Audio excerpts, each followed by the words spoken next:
The Hooters challenge. The Hooters challenge. How many weeks in a row can Florida man go to the original Hooters with no social distancing or mask before he dies? Yeah, well, here's the thing. It's a multifaceted challenge. You could be stabbed to death. You could be shot. Now, in all likelihood, you'll die of food drugged. poisoning because you're eating at Hooters. You could be fucking health code violation. I'm just saying, I feel like if I'm putting money on something, it's the food that's gonna kill me, not the coronavirus. Hey, maybe a little column A, a little column B. Wait, what does that mean? Maybe the corona-ridden chef will spit in your food. I don't like that. There you go, man. I don't want the corona chef spitting in my food. The corona chef? Yeah, Ben only likes me spitting in his food. William? Wow. Yeah? New OC? Corona chef? Fuck, I don't have it open. You need to? Corona chef? Games to play and things to watch and or experience with Robert, Wall, and OC tiered and organized a master music list. Found the doc. Oh, I like the and or experience. That's the good. Corona chef. Oh. Now, the thing is, he just likes to have a couple of, those Corona seltzers after work. He doesn't. Yeah. That's why he's known as the Corona chef. I mean, he sneaks one or two during work, but he sneaks like 5 or 6. He's a fucking chef at a Hooters. He needs it to keep going. He's very upset at the recent turn of events because he had the name Corona Chef before this all started, and now it's just a misnomer. Also, he doesn't like wearing masks. He does it because it's the responsible thing to do, but he doesn't enjoy it because he's got like a beard and it's always like sweaty under there. Well, he doesn't want the bad press of being the Corona chef who doesn't wear a mask. I'm removing Big Dumb Idiot and Pizza from our to-do list. Okay. All right. So all we have is Bam Barbara, Human Alien Space Gank, Dry Bitch, Weekday John, Cunt Punk Dunk Runt, Beer Satan, the dog from Transistor, and Corona Chef. Oh. God, I love the singular character that is Cunt Punk Dunk Runt.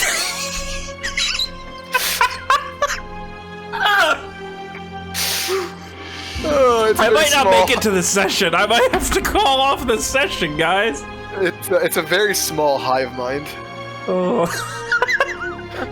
it's like the Naruto in that picture. Oh, there you go. There's just 4 of them.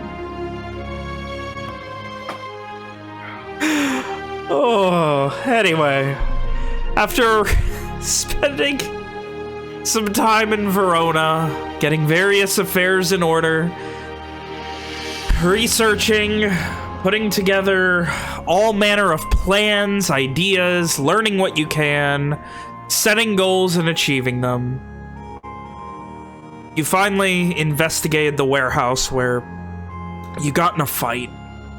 It was very one-sided, but you knew immediately after finding out what happened that you needed to go to someone, tell someone about this. You risked the Sun's Chosen, where you were captured and eventually turned over to the Intellier before... Excuse me, I'm still thinking about it.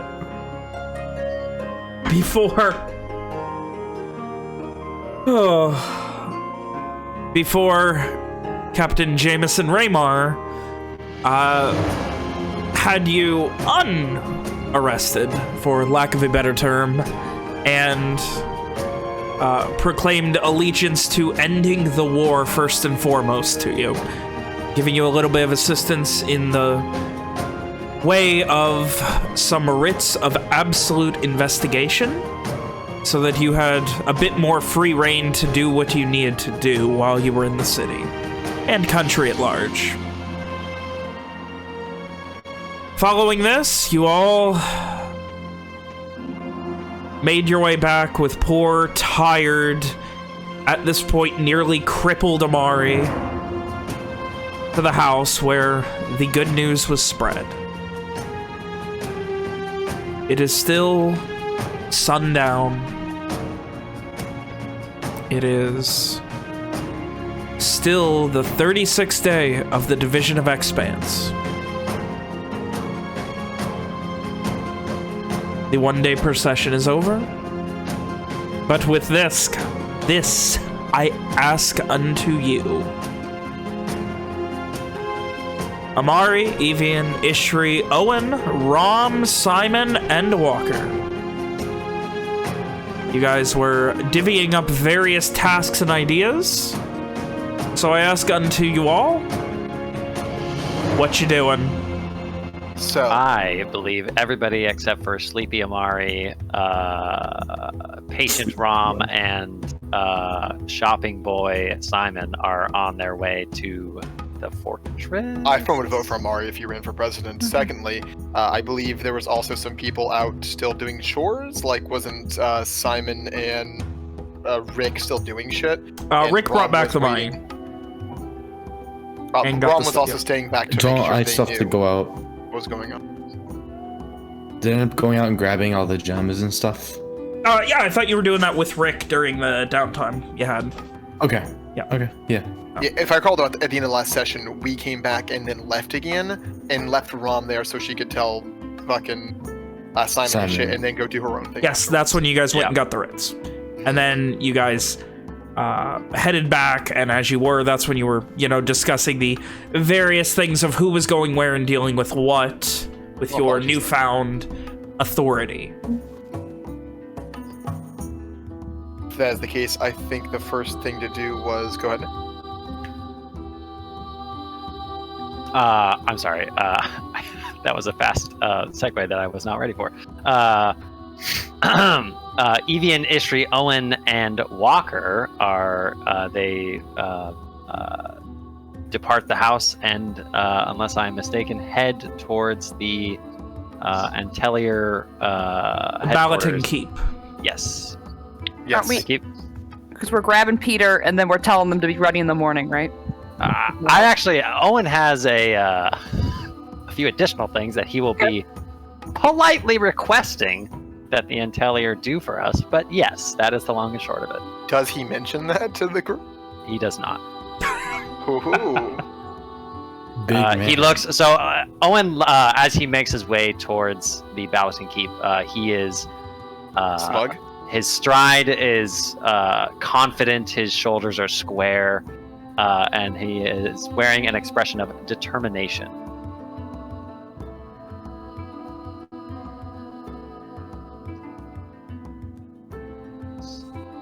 I think he would take the time to, he's like rebelted on his sword and things. I don't think he's wearing his armor, but he's definitely got his sword with him. And this is Ishri, Walker, Evian, and Owen going. Yes. All right. Yeah, and Walker would bring up a topic on the way unless Hannah has a thing. I just want to say, I don't think Ishri has a thing to put her great axe in because she stole a great axe. So I think she's just carrying it. I just want to say that. Steal a great axe from Rick. She borrowed. Oh, yeah. I forgot about this. Did she not give it back to Rick? It wasn't a great axe. It was a warhammer. It was a warhammer. There was a warhammer and a great sword. All right, she's got the warhammer. She's just carrying it. No, she's not until she gets her greatsword back for in the morning. We got all of our things back. Yeah. When you guys went back, they had your stuff. So. It was glossed over. Our belongings were delivered to us when we went to meet him to have a chat. Yeah. Yeah. Sorry. All right. Cool. Never mind then. Never mind. If you'd like to keep the warhammer, you can.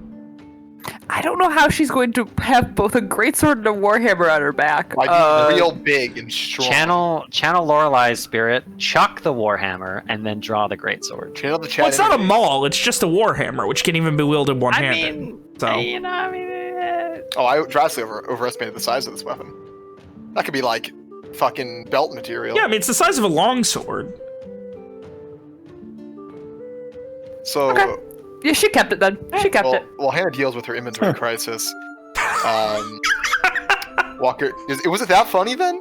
Oh, there's something there for me. Yeah, that was pretty funny. Anyway, Walker would bring up to Owen. I imagine Owen's leading the way. Walker kind of middle of the pack for a bit, but then eventually increases his stride to be up next to him. Owen, I had a thought. We're going to get Peter and make the request from Miles for tomorrow, correct? Aye. Well, I think it's fine that we exercise our newfound authority. I still feel like it might not be the best idea to go to the prison ourselves.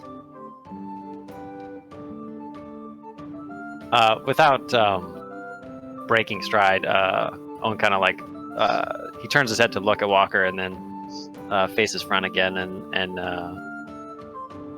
in kind of like a stern tone, he responds, "Getting them out of there myself, Walker. He wouldn't be there if not for me."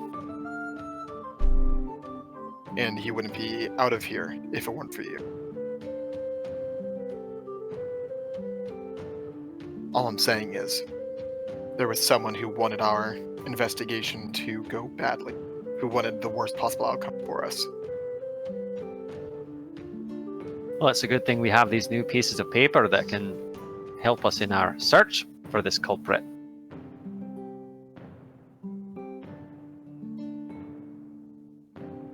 Somebody gave the order, those Antelia. I aim to find out who.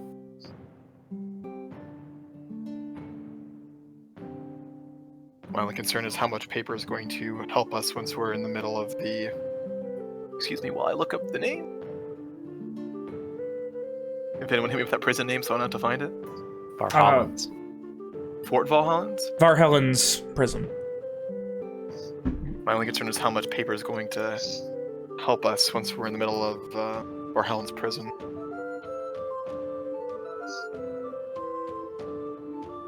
What, you expect them to try something at the prison?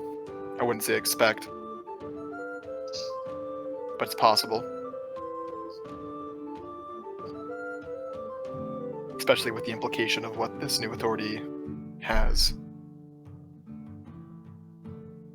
Could he not just be brought by boat to the docks for us to grab him, like That was my you said thought. earlier? Of course he could, but he's been in that place for a year, more. He's likely to be in a bad way.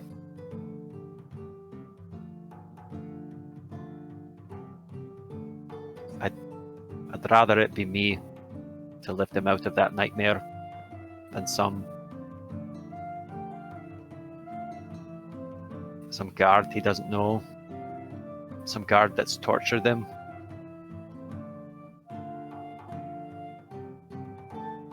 At the end of the day, though, he's getting out, and that's what really matters. Are we doing this tonight? It would be tomorrow, though we also have... we do have other plans we need to keep in mind. Why don't we just do it Anyway. tonight? Just tell him to come tonight. Why not? It still takes time, especially to get message out that way. Even with authority, things take time. Either way, Owen, consider what I've said. Owen makes like a sound, and then he keeps walking. That's all Walker has.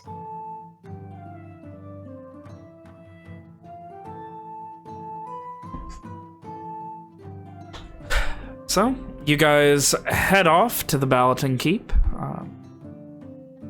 You get there, it is not bustling, but there are a few Antelier and a few other brigadesmen and such moving around.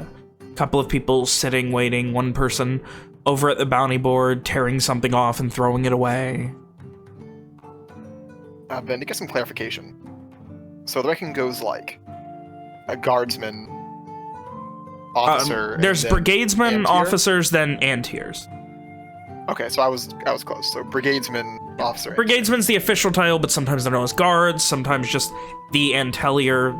They have a lot of colloquial terms. Sure. But officially So the rank is probably an brigadesman. officer would be the best person to speak to regarding this matter. Right? Yes. There's normally one Antier. You would know that There is not a single Antier in Verona. Instead, the Battle to Keep is run by the Prime Antier, who runs all of the Antellier Brigade. And then there's like individual Antiers for the each location, yeah, which doubles as both the police chief and the mayor, essentially, of every town. Right. So like Verona is like split up into a bunch of like sections, which are considered almost like little towns of themselves. Mm-hmm. Okay. Yeah. Checks out.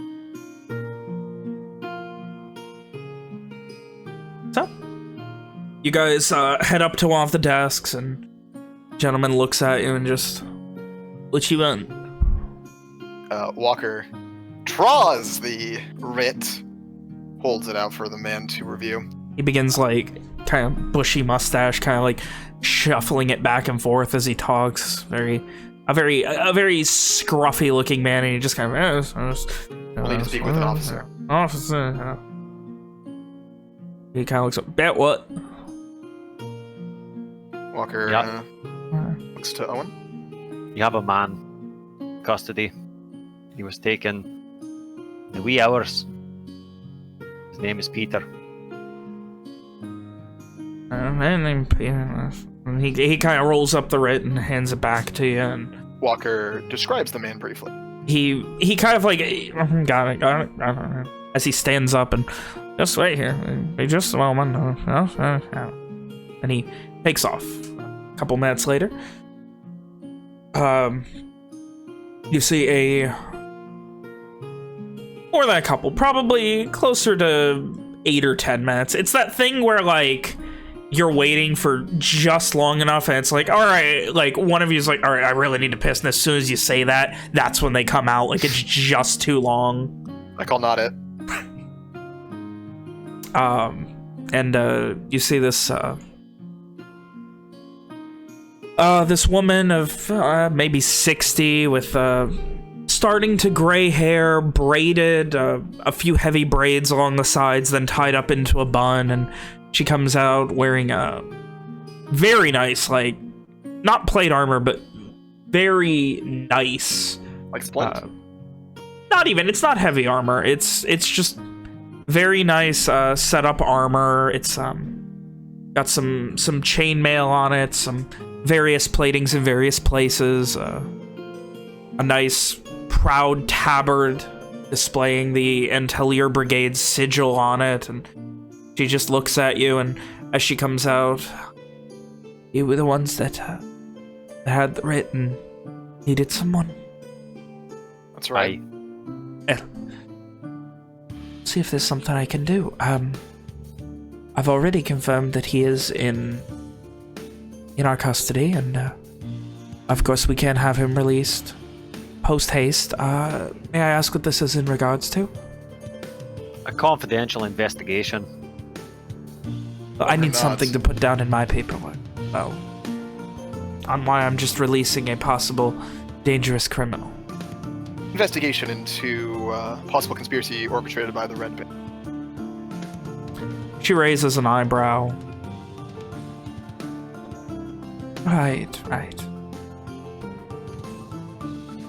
May I? And she holds her hand out for the writ again. Walker. 4 of us produce it at the same We time! all just shove a writ. Except for Ishri is like, is in like the bottom of her bag, so Ishri's like gotten on the floor and is like taking all her stuff out to try to find it. Oh my She's like, fuck, I already lost it. Oh shit. Oh, God. Ishri's is gonna be all crumbled and shit. Oh yeah, no, it's already bad. Walker will cringe when he sees that, declaring it now. Take your pick. She reads it. She just takes one of them, probably Walker Owens. Starts reading it very quickly. So I will take it that you are the ones from that kerfuffle earlier with my men. Oh, those were your men. That's excellent. Your name, miss? I'm Prime Antier Margaret Toller. Pleasure to meet you. Do you mind if we talk privately in your office while your men fetch dear Peter? Gives a quick nod, by all means, and she starts walking, motioning for you to follow. Walker does. You head up to a second floor landing behind a nice set of stairs and circle around to this very, very large, not extravagantly so, but larger than you would expect for an office. Excuse me, for an office. Given that you were raised in a building of very similar layout, this was in the same place that probably one of your brothers will have seen as their bedroom at the time. As we like go through the halls and up the stairs and stuff, Owen is not hiding his like. It's a mix of like regret and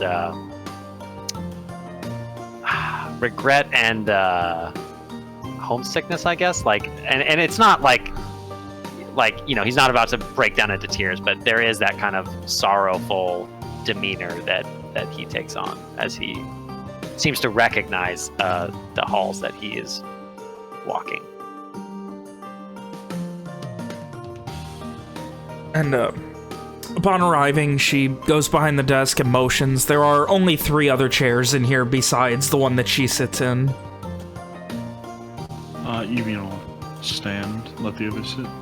She can sit on the floor. Leaving 2. Owen does not never sit mind. either. Okay. I guess Walker was making to sit, and he realizes everyone else isn't, so he also stands back up? She, like, furrows her brow a bit and looks kind of confused. After a moment... I was just offering to let other people sit, man. I wasn't trying to, like, make a point.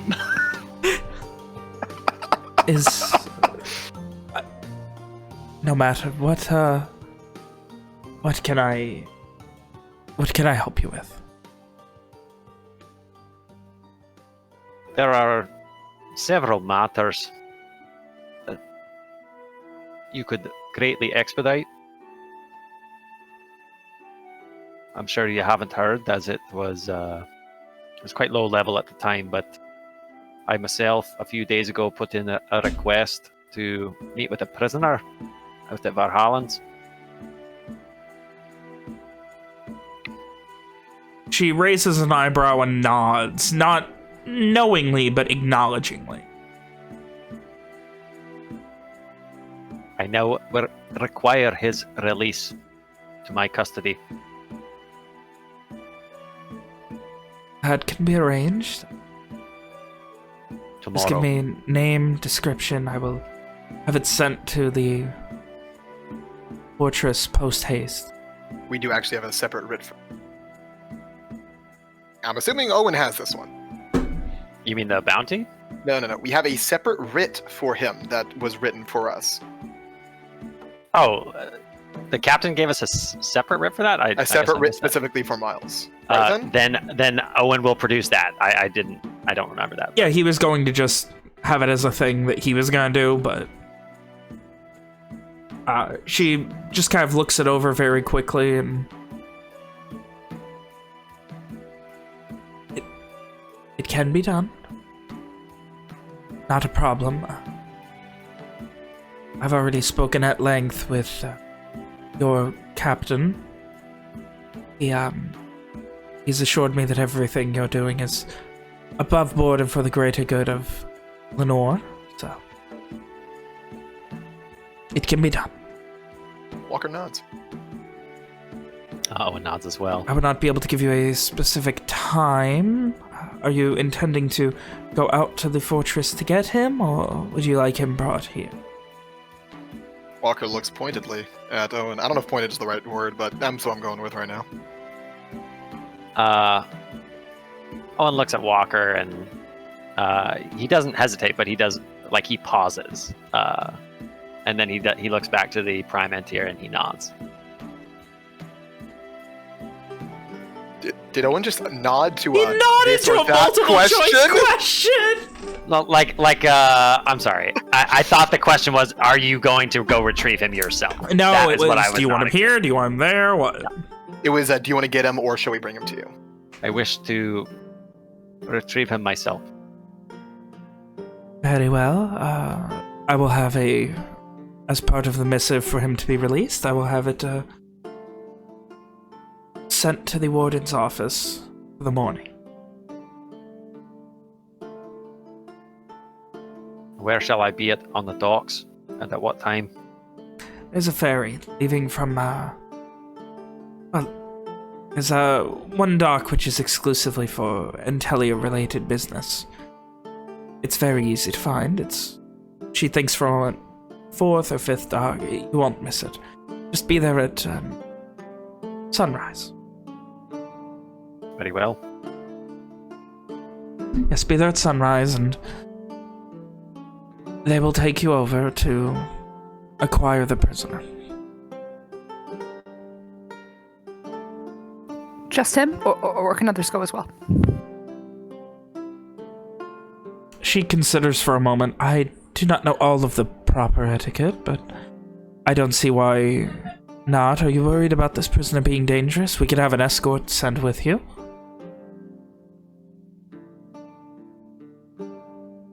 My companions will be adequate, but thank you. She gives a quick nod. Very well. I will have it written up and sent to the warden's office post-haste. Anything else? One last thing.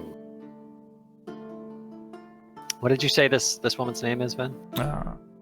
Prime Antier Margaret Toller. Here, for the sake of... There you go.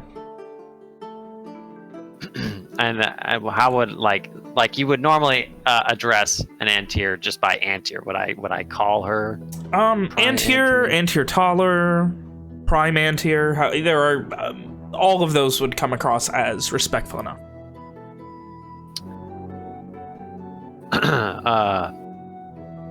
There is one last thing, Prime Antier. Yes. By all means, I am here to serve. Somebody gave the order for my companions and I to be tried for a crime that we did not commit. I wish to know who. She pauses for a moment, and this is in regards to... the aforementioned investigation. I will need more information in particular. I am unfortunately not privy to everything that goes on within this city. I am but one woman. Aye, but somebody must have told you, given you orders. There are many things entrusted to many people here. Give me more information, and I will see if I can find out, though I do not know how long that investigation could take. There are many moving parts for the Entelia, especially here in the city. More so here in the city than anywhere else in the country, even.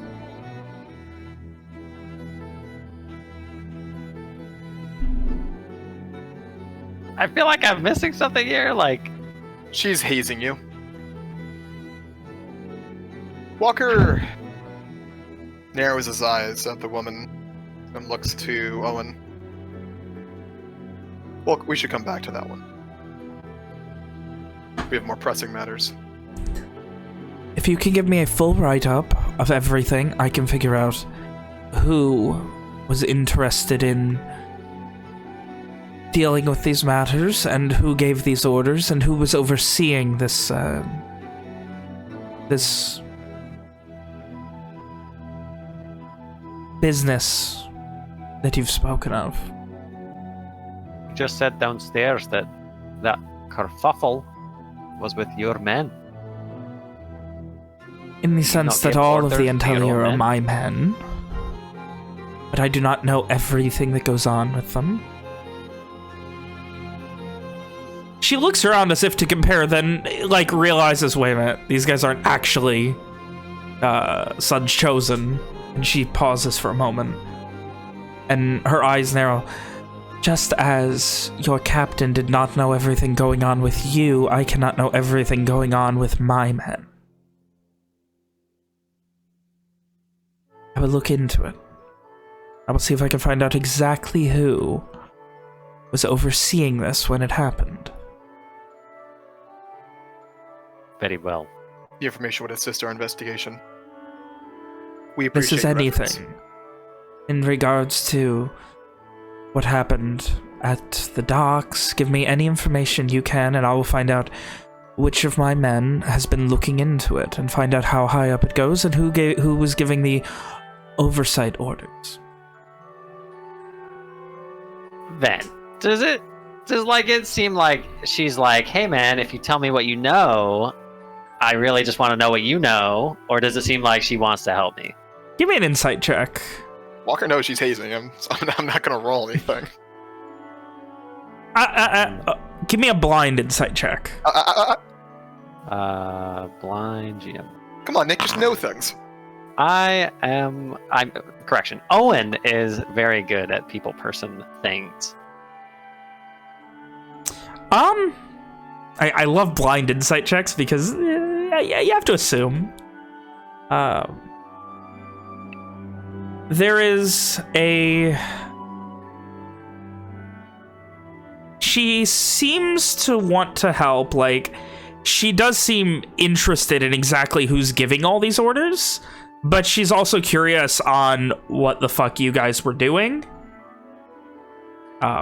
So she's like fishing, kind of. She's fishing, but also, like, from the way she's acting, she doesn't seem to be acting guilty or in any way negative towards you.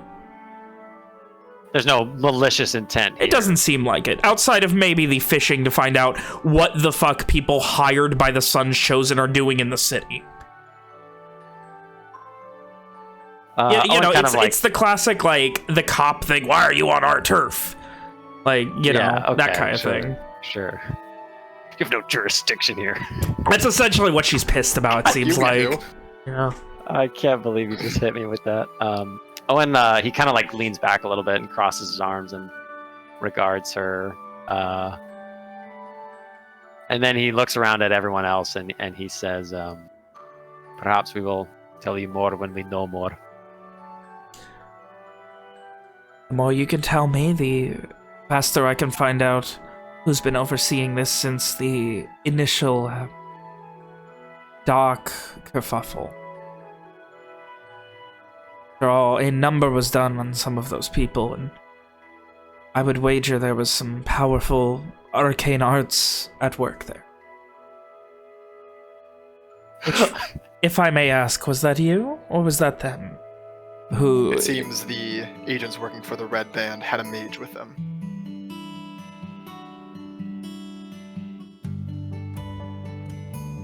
Though, I'll add, you won't have to worry about them any longer. Her eyes narrow for a moment.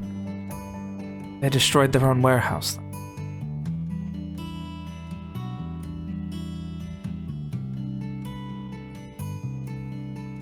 If there was anything else, again, you could just write down anything that you know about what happened, about...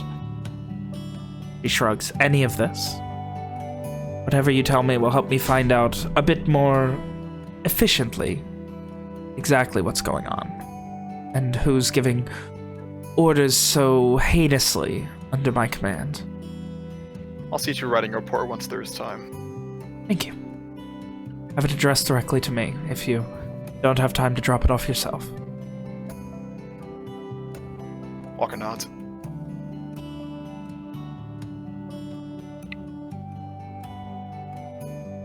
She nods back. Will there be anything else? I believe that's all we had for now. She gives a slight smile. Well then, I'm happy to have been of assistance to dealing with this Red Band business, if nothing else.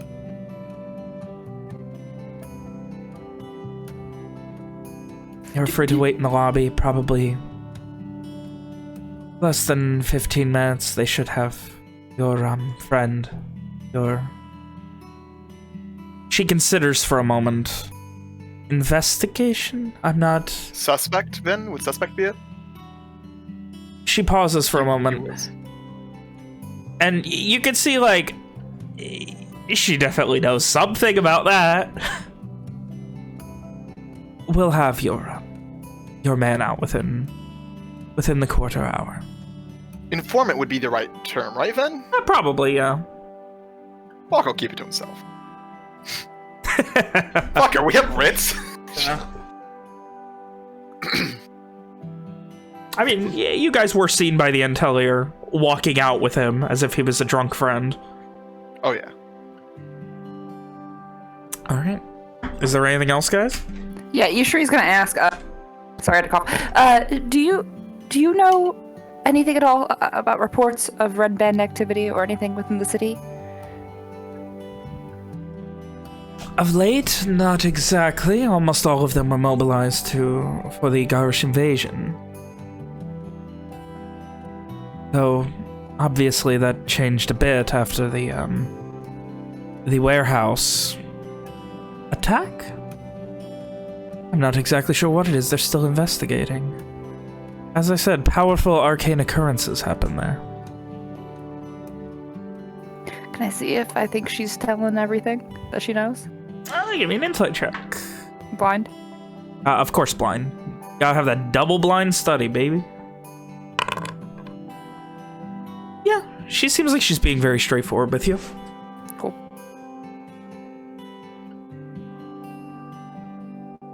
So, Investigation should be made easier once you have the report. most investigations are. The more information, the quicker these things go. If there will be nothing else, I need to be heading home shortly. I'm glad you came when you did. I was actually getting ready to leave. There's much work for many of my officers and brigadesmen to do. Even just regarding the attack on the docks. Walker looks to the others before saying, I believe that'll be all. Owen nods. I appreciate your assistance in these matters most heinous and foul.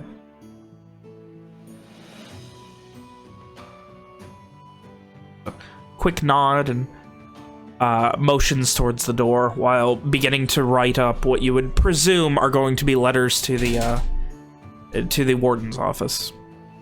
Owen does leave the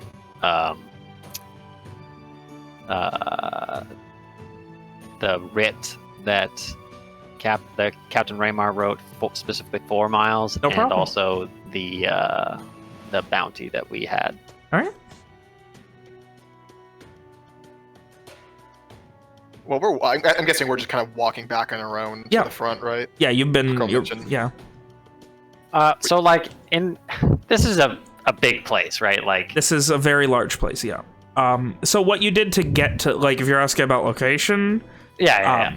so there is a double set of half staircases that spin up and to the left and up and to the right behind the main entryway, which is where most people go. You went up the left side and then past a balcony and further down a hallway, coming back towards the front of the castle. And then you were like she had a window. Her back was to the very front of the castle with a window to it. So like you have to come back through to the front and then down the spiral staircase to the first floor. As we are walking back to the lobby, the entranceway, on the stairs, Owen kind of like it's not quite a 1,000-yard stare, but he gets that kind of like wistful expression on his face as he runs his hand like over the banister, and it looks like his mind is elsewhere. Walker offhandedly comments, we might want to sit down next time. We seem standoffish. But Standoffish. won't go more into it. Ishri gives Owen like a shoulder squeeze and like a smile.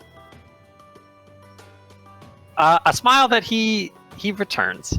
He does when she touches him. He returns to himself and he smiles back. All right. So, with that, you guys wait a little while longer down in the lobby of the main entryway. About 10 minutes go by, and then you see a shackled Peter coming out, like doing the shackle shuffle with his legs. And he doesn't like gasp, but like a dog seeing its owner, he does smile and just like really excitedly. Does he have like an escort with him? He has one brigadesman bringing him out. Walker will move over, look at the cuffs. There's a key for them, right? Yeah, they hand you the key. Walker's gonna take it. Just immediately start unshackling the man. Owen will like support him if he needs it. You sure about that? There's possibility of. All right. Sorry about that, sir. He kind of like backs up. He like after you unshackle him, he takes the key and just backs up a few feet. Seems to be more nervous of you guys than Peter. Walker will politely nod to the brigadesman who brought him in. Right. After you get the shackles off, the brigadesman takes them and heads back into the back. Is he hurt at all? No. Brigadesman. Walker will call after him. Yes, sir. I'd like to requisition a new set of shackles for myself. He Walker immediately turns and gives you the shackles he was carrying. Walker will put them away. Thank you, brigadesman. Oh, sir. Then what am I calling these? That's a commandeered shackles. Commandeered shackles. Requisitioned shackles. So they are set up. They have like the shackles for the arms, to like for the wrists, and then they also shackle to the ankles. Right. So let's see. I'll add them later. Don't anything else, sir? Should be all for now. He just gives a quick nod, light guide you, and heads out. So it's time for us to take a walk. Peter, like, you can tell he's like trying to hide a smile. He's just like, all right, let's take a walk. And we exit the place. And you guys head out back into the Promise. Walker will comment. I'll tell you something, Peter. It was very touch and go for a while there, but it seems things have worked out. Heard you was all gonna be stories was going about you guys. Let me tell you, some of them brigadesmen nowadays was pissed. What did they say? Oh, they were screaming about the Sun's Chosen stepping on their toes, and one of them officers was talking about how Sun's Chosen a hoity-toity. Yeah, you know. He like rolls his eyes at this point. Owen's face is straight, and he just says, "Can you explain?" He like, yeah, they feel like the Sun's Chosen are taking over and all that, and at this point he kind of shrugs. They were pissed off and bitching about it, and they weren't hiding their dislike of it at all. Do you remember what he looked like? Who? The officer you spoke of. Oh. He kind of shakes his head. I mean, he just looked like one of the regular officers. I wasn't really... I mean, he was helping people switch shifts in the middle of, at the block.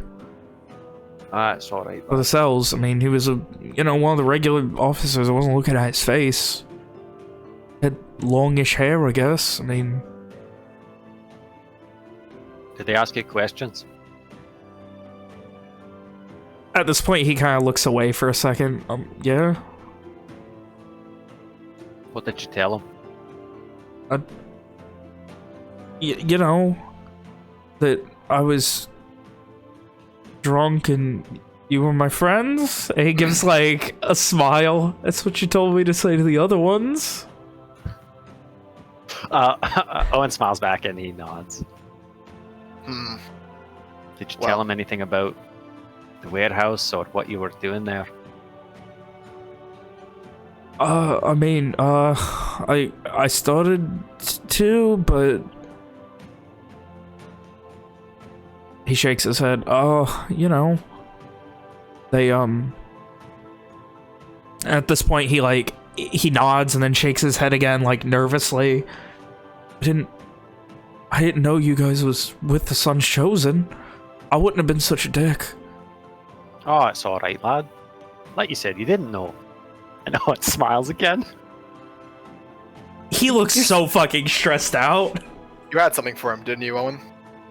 Aye, He, like, Fucking immediately, like, you could tell, like, instinctively, he almost, like, goes to try and grab, like, a dagger or something. This is probably not the first time he's been threatened with a, you know, a phrase like that. And he, like, and immediately just straightens up. Yeah. Owen, like, unshoulders a really nice backpack that is pretty full, and he holds it out to Peter. Oh, you need me to carry your stuff? That's fine. That's fine. Where are we going? No. That's all yours. What? I'd have to start your new life, I'd say. And Owen kind of like shakes it a little bit, and there's a jingling as if coins were rubbing together in one of the pockets. Okay. Sure. Any recommendations? I lived pretty much my whole life in Verona. I don't know the country too well. I'd say find yourself a nice little town somewhere. Maybe, Oh, like, you mean like out at like Valyrian or something? I hear it's nice. fuck is... Hang on, look on the map. Where the fuck is Valyrian, Vin? There it is. I have a I'd say potentially that'd do. bad idea. I think that'd do. Valyrian, Yeah. Cole, Diaris, Yeah. Blazar, anything like that. Yeah. Small, quiet. I've heard. He kind of like shudders for a second. Ugh. Like I'll go to any of them. I mean, except Dreswood. I heard horror stories about that place. They say the bees there get so big they can impale your neck and kill you.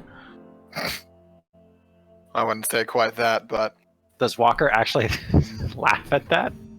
it's like a, yeah, I'd say so. Owen smiles when Walker laughs. I We wouldn't were say supposed to be quite. afraid of large bees? I wouldn't say quite. I that would. big. I mean, if you saw, and he at this point he like pantomimes a stinger, and like he's motioning it as like the size of a dagger. Tree nods, very serious about this newfound threat. He nods in like perfect unison with Ishri. That's what you never go Dreswood. Ishri, that's not. Bees don't get that big. Anyway. He whispers. He like mouths to Ishri. It's not what I heard. Peter, She do you have any gets- trades? What? What do you plan to do once you settle down, find a place you like? You know, find a job probably. Do you know any trades? I mean, I know how to turn 2 clips into 1 by gambling. Right. You might want to ration out what we gave you then. Should last you fairly long if you do. I mean, Find some busy work. I'm not to toot my own horn here, but I'm not bad. And at this point, he like flexes a bit. I'm not bad at all that, you know, strong stuff. Sure. Oh, I'll find something. Don't you worry. Sun's chosen. You should probably What also. do I call you? Oh, don't you worry about what to call us, lad. I'll tell you what though. Let me do you another favor, and Owen like he like puts his arm around Peter. You're gonna fucking bless. You're gonna bless him. No. Peter, have you ever been to Star Shore? Raises an eyebrow, wondering where Owen's going with this. I mean, Oh no. Oh. I have once maybe when I was like 7. Oh, you know, I think it's beautiful in its own way. You know, it's got right by the sea, just like Verona. I mean, yeah, I could at least, you know, do more deck work there, you know, as a deckhand and whatnot. I'll tell you what. Why don't you go to Star Shore? Find an inn. It's called shit. something keep. Yeah, I know it was Fort, the keep. Fort something. Fort something. It's not Fort Siege. Darrow Fort. Darrow Fort. Got it. Darrow Fort. Didn't even look it up. Just remembered it. Head to the Darrow Fort Inn, and there's a man. Should be easy enough to find. He's well, should be easy enough to find. His name's Owen.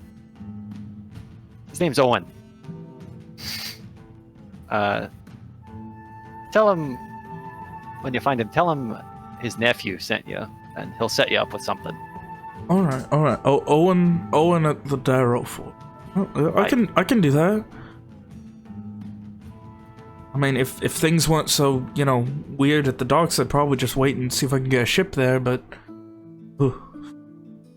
things are a bit weird, so I think I'm gonna, you know, first thing in the morning, head out. That should be good. Stick to the roads. The food in there should last you the entire way. Really?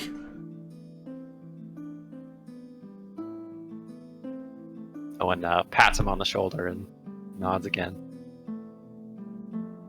Thought I was a dead man. I'm gonna cross the sun shows like this. What luck?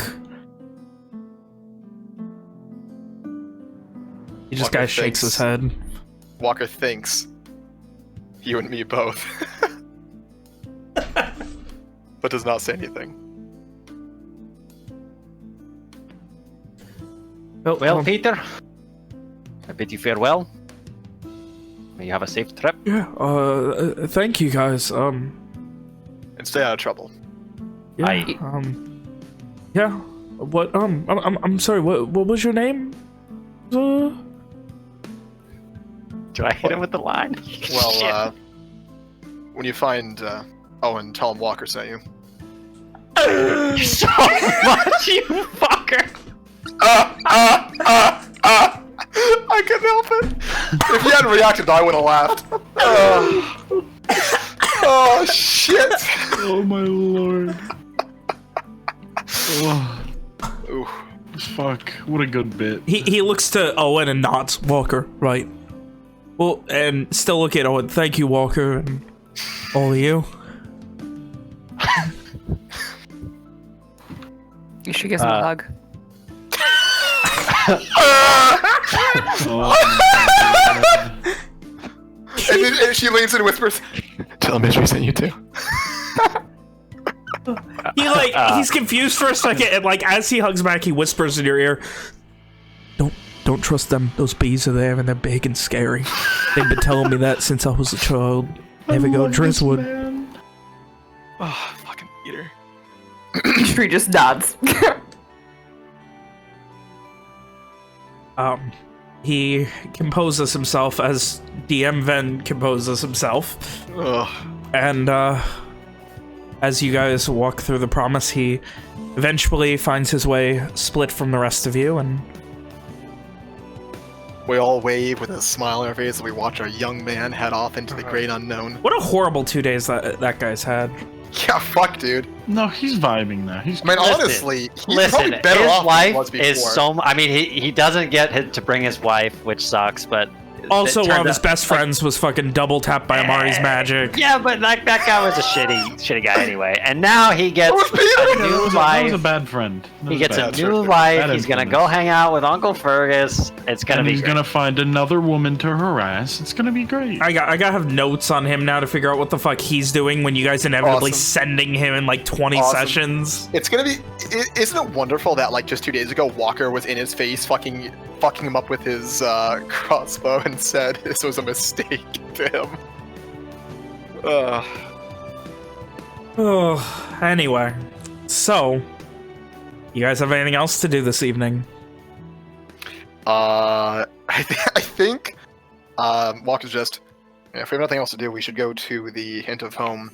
Let one of the servers know that Lakar is going to be there.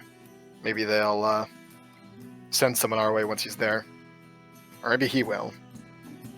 Walker says, remembering that fucking Lakar has sending. I'm sure it's all going to work itself out. Maybe so. On your way home? Yeah, I guess so. All right. Is there anything else you guys need to do as you all find your way back home?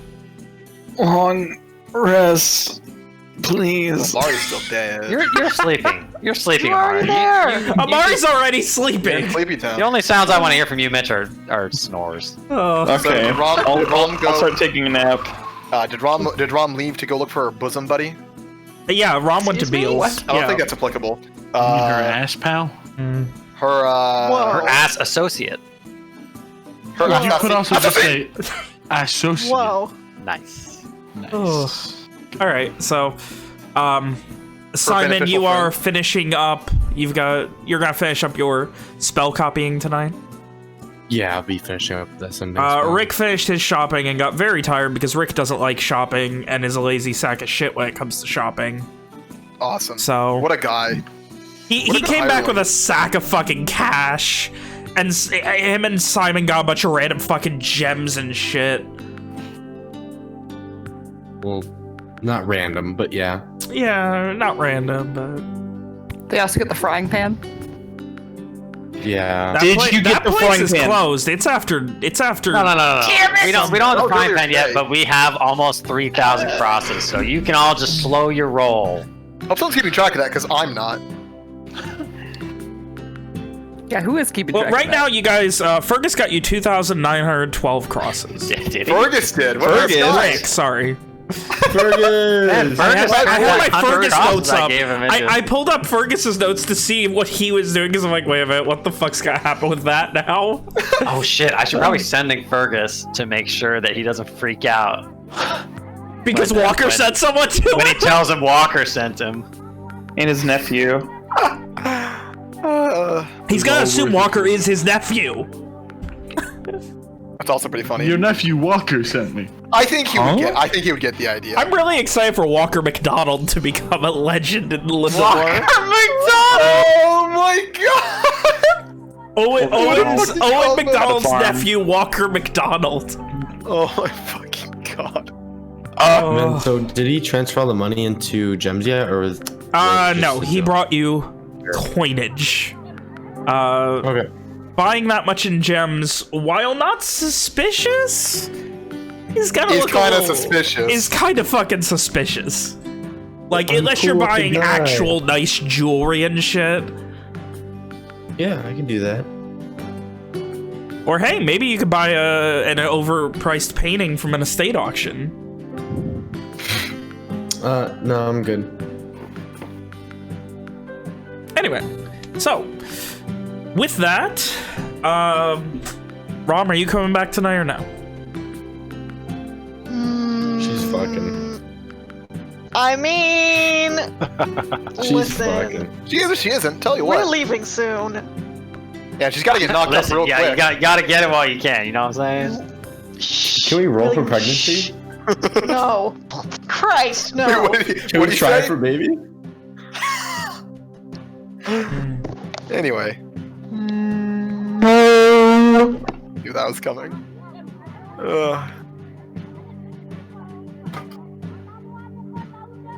All right. So, eventually, all of you coalesce back at the Airbnb, which you have for at least a little while longer. Except for Rom, who is out again.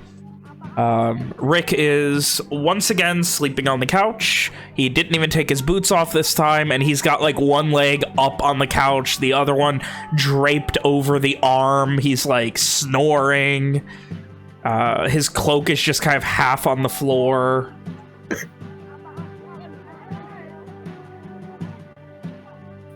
Well, Owen feels pretty good. I'll tell you what. Walker's gonna immediately go back and work at the crossbow. All right. So, with that, is there anything else you guys need to do this evening? Go ahead. Ishri's just gonna real quick talk to Owen. Do you have magic left? Do you not want to tell your family to not attack tonight as soon as possible? Like the captain said? I suppose I should do that. I was planning on asking Lokar if he could get a letter to Nashtuin, as I can put a lot more in a letter than I can with magic. I suppose it wouldn't hurt to try.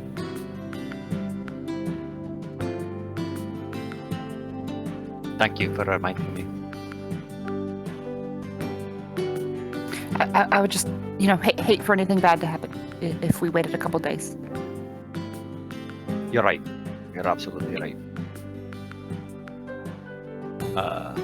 And Owen, he was. I imagine he was probably like, I don't know, eating something or sipping tea at the table. But he does get up and go to his and Walker's room, and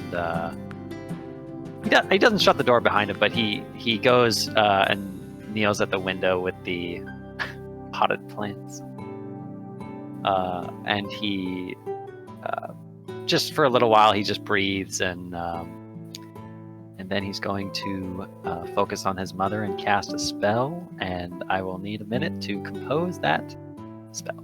I got a bit to bide for time. When are we gonna have the AU where we're all in college and we're roommates?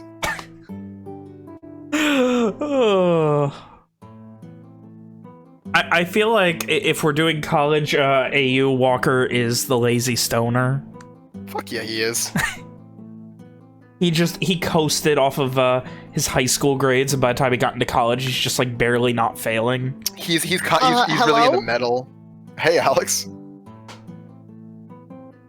I guess we're gonna have like multiple stoners. No, Sure. Rom's, No, you're more hardcore Rom's than the that. party hardcore Oh, druggie. okay, you're right. Yeah, Yeah. Walker's more chill. you're right. Walker's just the guy who's like depressed and lonely, so he gets stoned to deal with it all the time. But like he still does weirdly decently despite that. Yeah.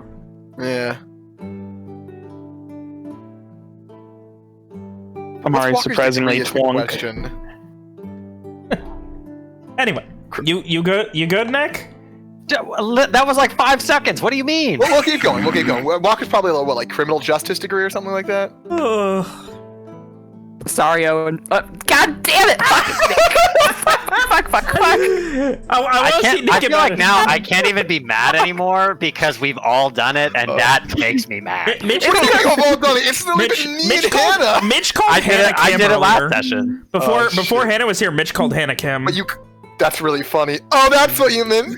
Yeah. Well, okay, at least with Nick, it's because I read the name and it's listed as Owen first. But They all are. God damn it, Hannah. All of Well, them. not Hannah and Kim. What? Are you okay, buddy? How about what do you think Ishri's degree is in the college AU? Oh no, Ishri is the exchange student who speaks no English. Quick question, Ben. Alright. Everybody, Thank God. like Owen's mom knows what a scourge is, right? Like she knows. Yes. If I use that word, she knows what Scourge it is. is used. That is the Is it colloquial ubiquitous? term. Is that the term? Yeah. Amari, of course, is in linguistics. Yeah. Of course. Now, if we're talking modern, Amari's probably like dual majoring in like a fucking English lit degree and like Yeah, like women's and then studies. like historical linguistics of like Italy in the 1300s or something. I was trying to think of a country that had really complicated 800 languages. I'll be back. Is he even in Linguistics a of the football Holy Roman Empire. There you go. I'm sure it's a major somewhere. Evian's on a fucking wrestling scholarship. Evian's on a wrestling scholarship, and like he's part of one of those big fucking he's Evian's in a frat, he's part let's of be one of the He's in a fucking frat. one of those scandals where like someone else does all of his work for him, or his teachers are forced to pass him because he's the star student, the NCAA kid. Yeah, he'll be in the Olympics. He'll market our school. I'm what's 3 words over. Simon probably has something like really big, right? Like some fucking stupid Astrophysics. Astrophysics. there Yeah, you go. that's what Simon's going for. Owen's a med student. You think like minor in, Owen's like, probably like botany? pre-med at this point. Like minor in, the like, thing is, something Owen's related? like Owen's shooting as high as he can.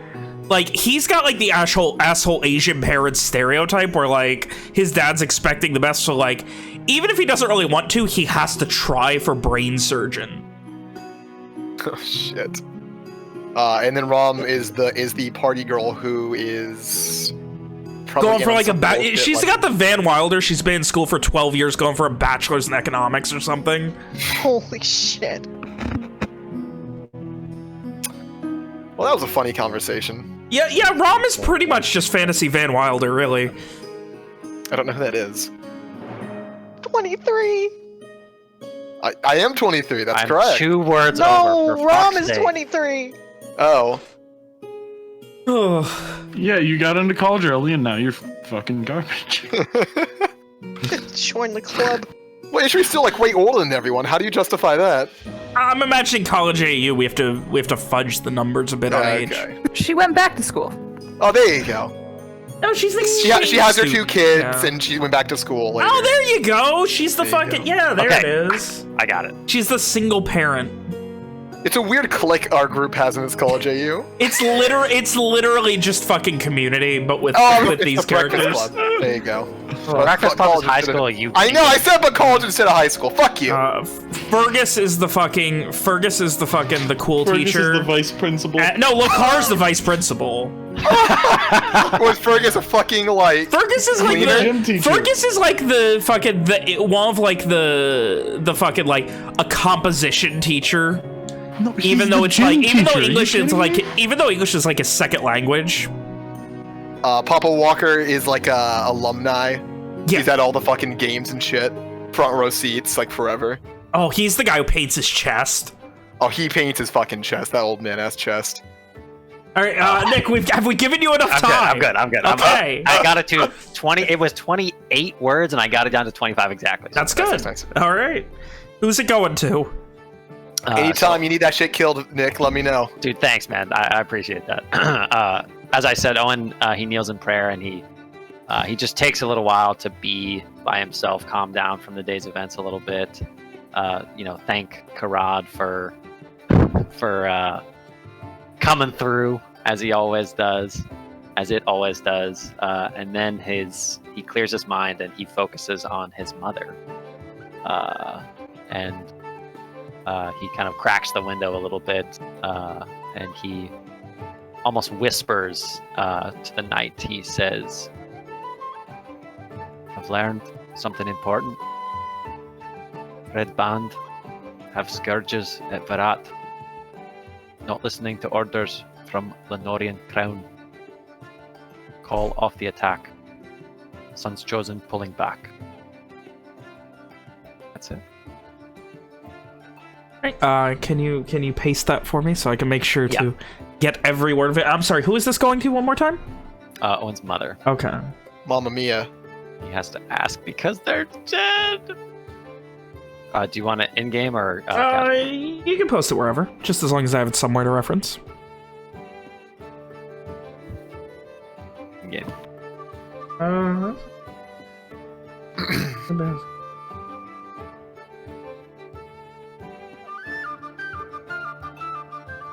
There's a pause.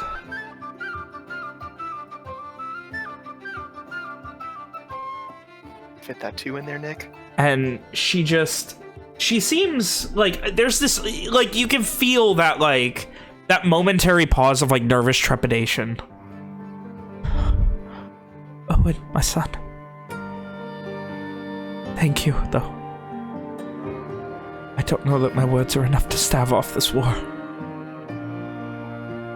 Please, come home soon. Please. And that's all. You really want me to do it, don't you, Finn? You son of a bitch. What? I have another sentence. I thought that had to go to Lokar. Get Daddy on the line. Why does it have to go to Lokar? What? I don't know. I just thought you were gonna send me Is Lokar. Lokar Daddy now? I mean, I guess he was before. I have a feeling if if his estranged, banished son's voice appears in his head, Owen's father is not gonna take it very well. I really He's want the why do you think? Because I wrote the character, Ben. Why do Nick, you would the think the first 10 Elder words be McDurk would angry not grumbling? enjoy his estranged son in his goddamn head? Fuck. Does Owen know anybody else who who? I know what you're trying to ask, doesn't. and even if you did know them in passing, it's a matter of I don't really like. This is Ven here. Maybe you have a better idea. I don't really think there's anyone outside of Owen's parents, I don't think specifically so either. his mother, who is going to trust the voice in her head. Yeah. I hate that. That's tough. Though, for what it is worth, she did have that sense of like, She'll try. yeah, she seems like she's got tried, but like, it's a matter of, based on the way she said it, the kins are ready for war. God damn it. It's not just a Varrock problem now. I'm trying to think of if there's anything else I want to say to her. Well, let me rephrase. If there's anything else I need to say to her tonight.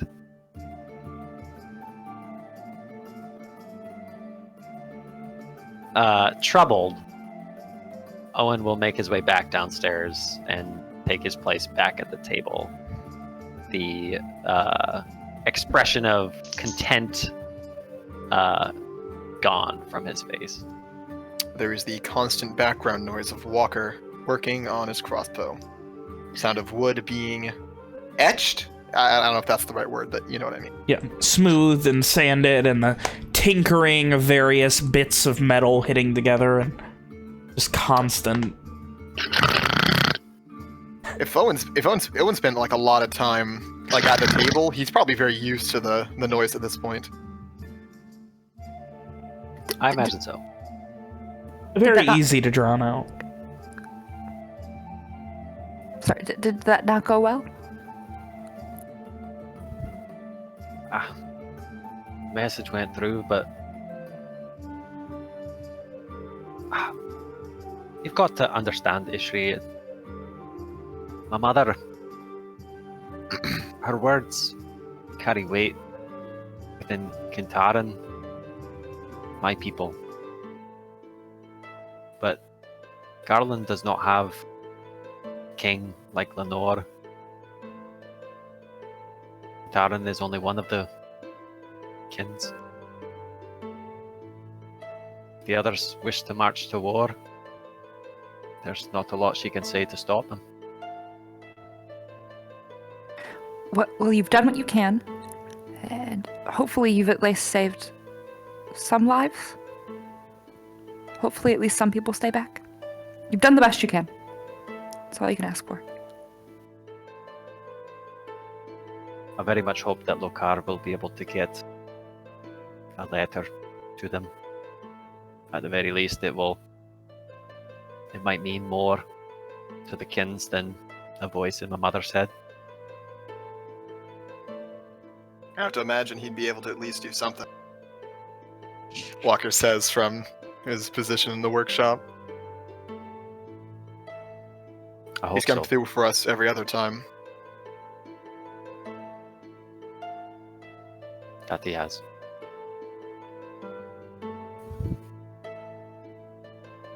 How do you imagine he'll get a letter there? Faster than we could just by mailing it? Well, Lokar can he can use magic to transport himself and others across great distances. Teleport was the word he used. Aye. Then why doesn't he just teleport us there? Don't know. We've never asked him where his organization lies, or we did ask him and he couldn't even tell us because he doesn't know himself. He's helped us with a lot of things, Ishri. We owe him and his people quite a bit at this point. The reason we didn't ask him for that is because we are already indebted to them. And we had a way out of our own. That was how we met you. Usually smiles. Well, I mean, if he's delivering a letter, might as well also ask about that, I guess. It's the same spell. Done the same number of times. We'll have to see what he has to say tomorrow. She nods.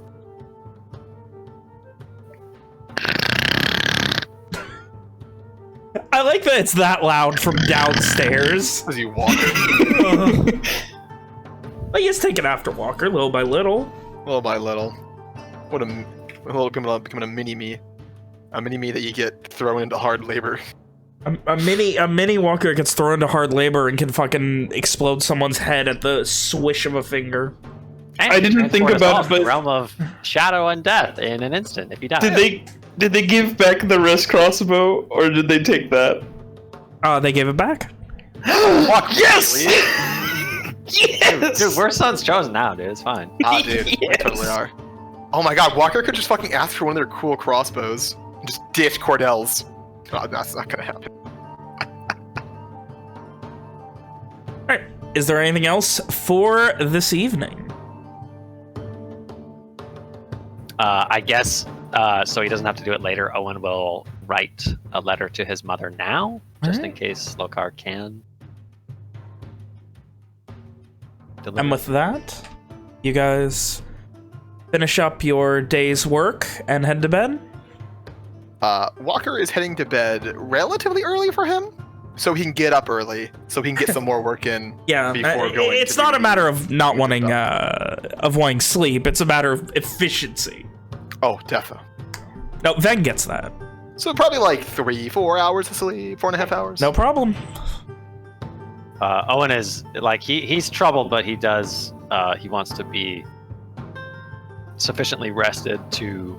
To head off before first light. Yeah. All right. So with And that, he would make it clear, anybody who wishes to accompany him is welcome to do so. Usually made guards back. the front door, as usual. and with that, you guys pass out for another night, much less stressful than the last few, and eventually awaken to a new day here in Verona. Those who are getting up early enough to go with Owen would find that Walker has prepared a very simple breakfast. Amari sleeps in. It's the type of thing one might prepare on the road, but with slightly more ease because it's in town, in an actual kitchen. Road garbage from an actual kitchen. Again, it's not bad tasting, it's just not luxurious in any Yeah. way. All right. So, who is going with Owen today? Evian. Ishri. Walker! It's the same guys again. In my notes, I have dubbed these four as Team Big Dick. Team Go. It's fair. It's fair. Bro, It's shopping day. it's the two dads and their two bodyguards. We're meeting with Lockhart Basically. tonight, right? It's the two dads and their muscle. It's two fathers, their left arm and the right arm.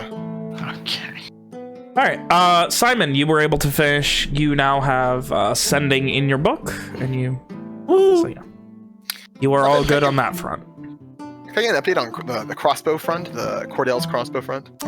For finishing tinkering it back to Usable state, yeah.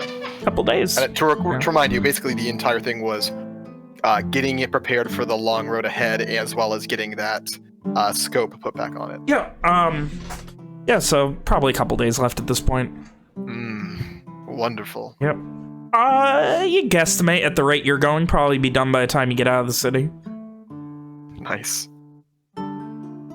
So, before first light, Team Dragon Dick. What was it?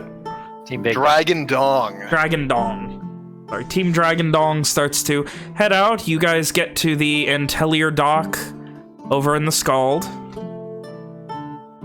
Owen is, this morning he is dressed in his armor with his sword and shield. Trying to look knightly, I assume. Yes. Oh. If Ishri sees that Owen's all dressed up, she'll put her dress on. Under her armor, of course. It's really weird having the alien in the party. It's pretty funny. Be definitely a real person character. Yeah. All right. And you are kind of like waved by as like, oh yeah, you're expected. Like, the specific description was the red-headed man and possible compatriots. That's a good description. Probably probable compatriots, not possible. And I would like to specify as well, I imagine he will be stopped, but unless stopped, Owen is walking around the docks like he fucking owns the place. They stop you for just a second, they're like, wait, okay, yeah, you're free to go. And just like, they notice you immediately, and like, they obviously already have their orders, and there's a small ship that you get on, and there's not a lot of talking. Can I get like a little bit of a dialogue in there? Sure. Probably like right after we're stopped and let through, Walker will comment. I've dreamed of having a writ like this. Been on a lot of investigations into a lot of different things. Having something like this is, well, it changes everything. Certainly handy to have. So what's like home? Or you can do what you want. I suppose so. End scene. Go ahead, Vin. It is very quiet. You can tell these people are probably in their first shift. A lot of there's quite a few brigadesmen coming with you, presumably going to start their shift of the day, working at the at Varhelen's. And you guys are ushered off of the ferry onto this massive rocky structure, this mountainous, imposing, just almost threatening fortress out at sea. The waves crashing up against it. You get off on this dock, and there's a winding set of very steep steps carved into the very stone of the mountain. You climb. Would this be the place? Like would here be the place we are meeting? Like whoever's gonna be meeting us, or no, it'll be at the warden's office. Okay. As we climb or begin to climb, Owen will kind of, in hushed tones, he'll say to those around him, particularly Walker, want to see what it's like in there for myself. That was one reason why I wanted to come. Temper your expectations. And steel yourself. Aye.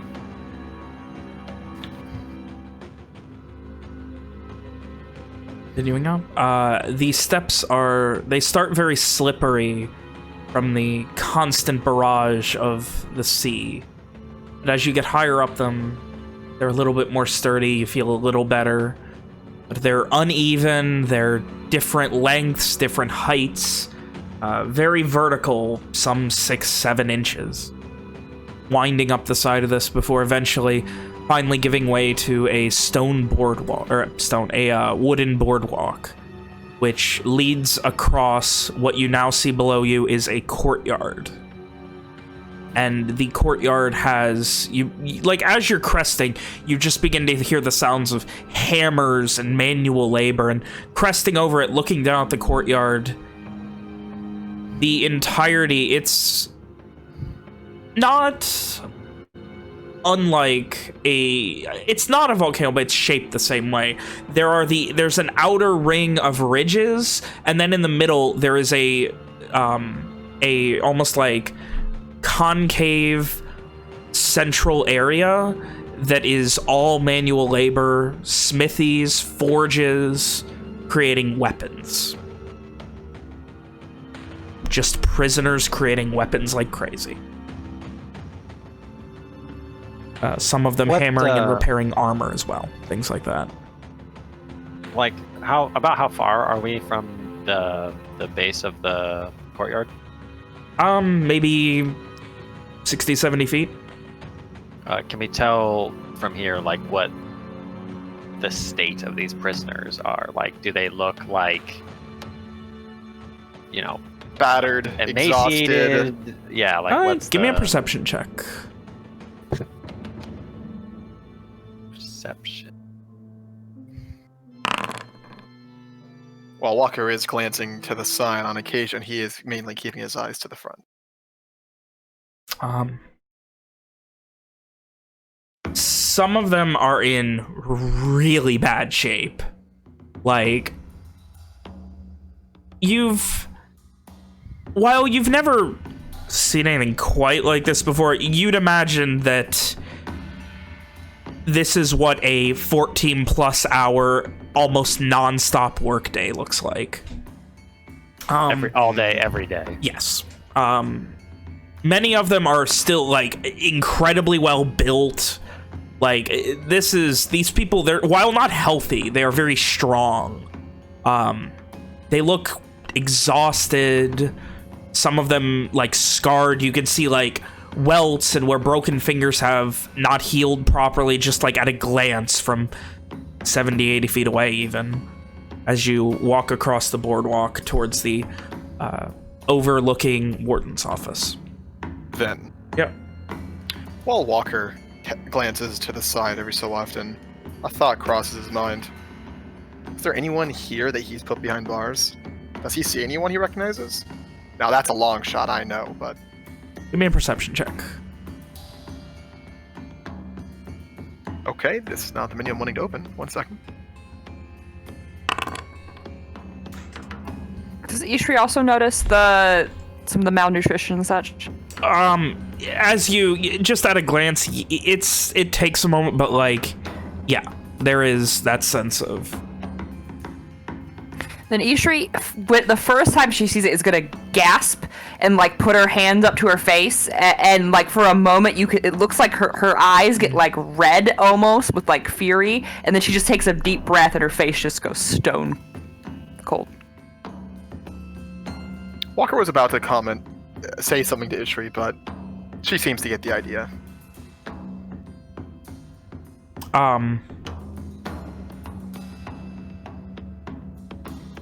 There is not anyone you recognize.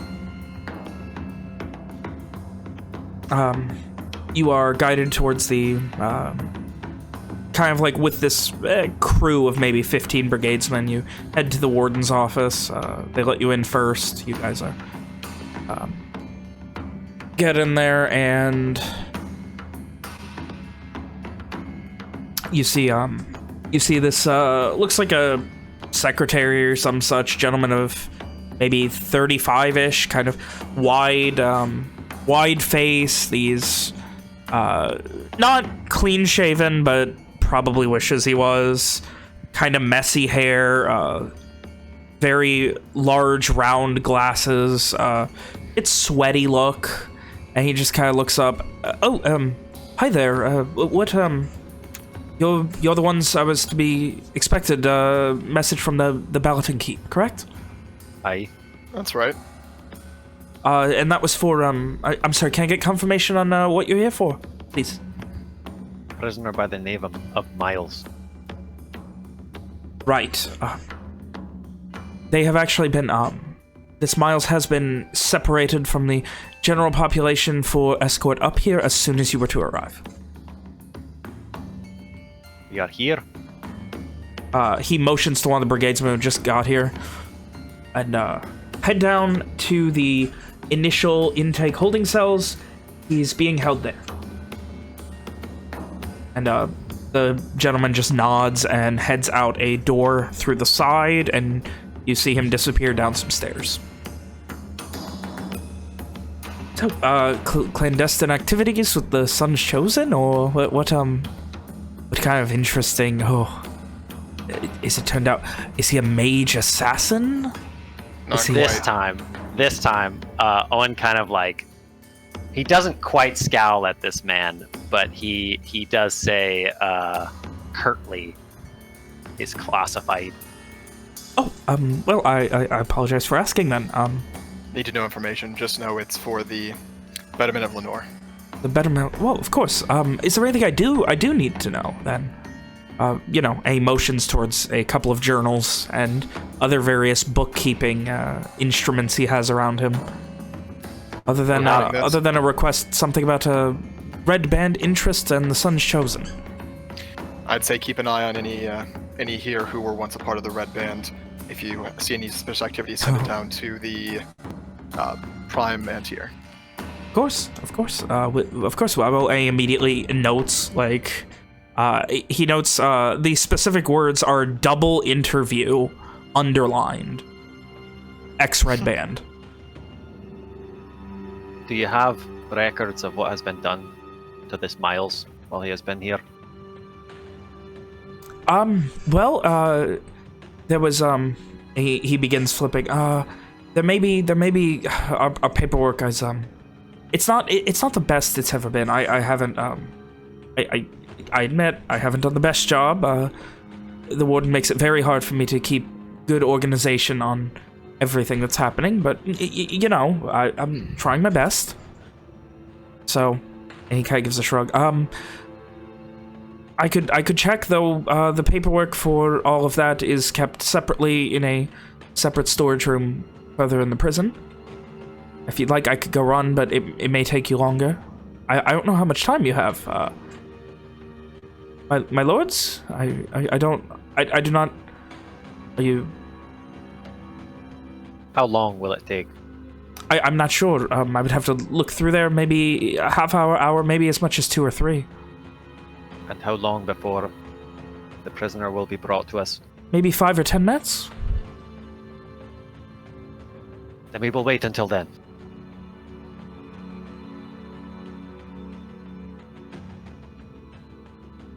Until when? Until the prisoner arrives? Until the prisoner arrives. I do apologize for that.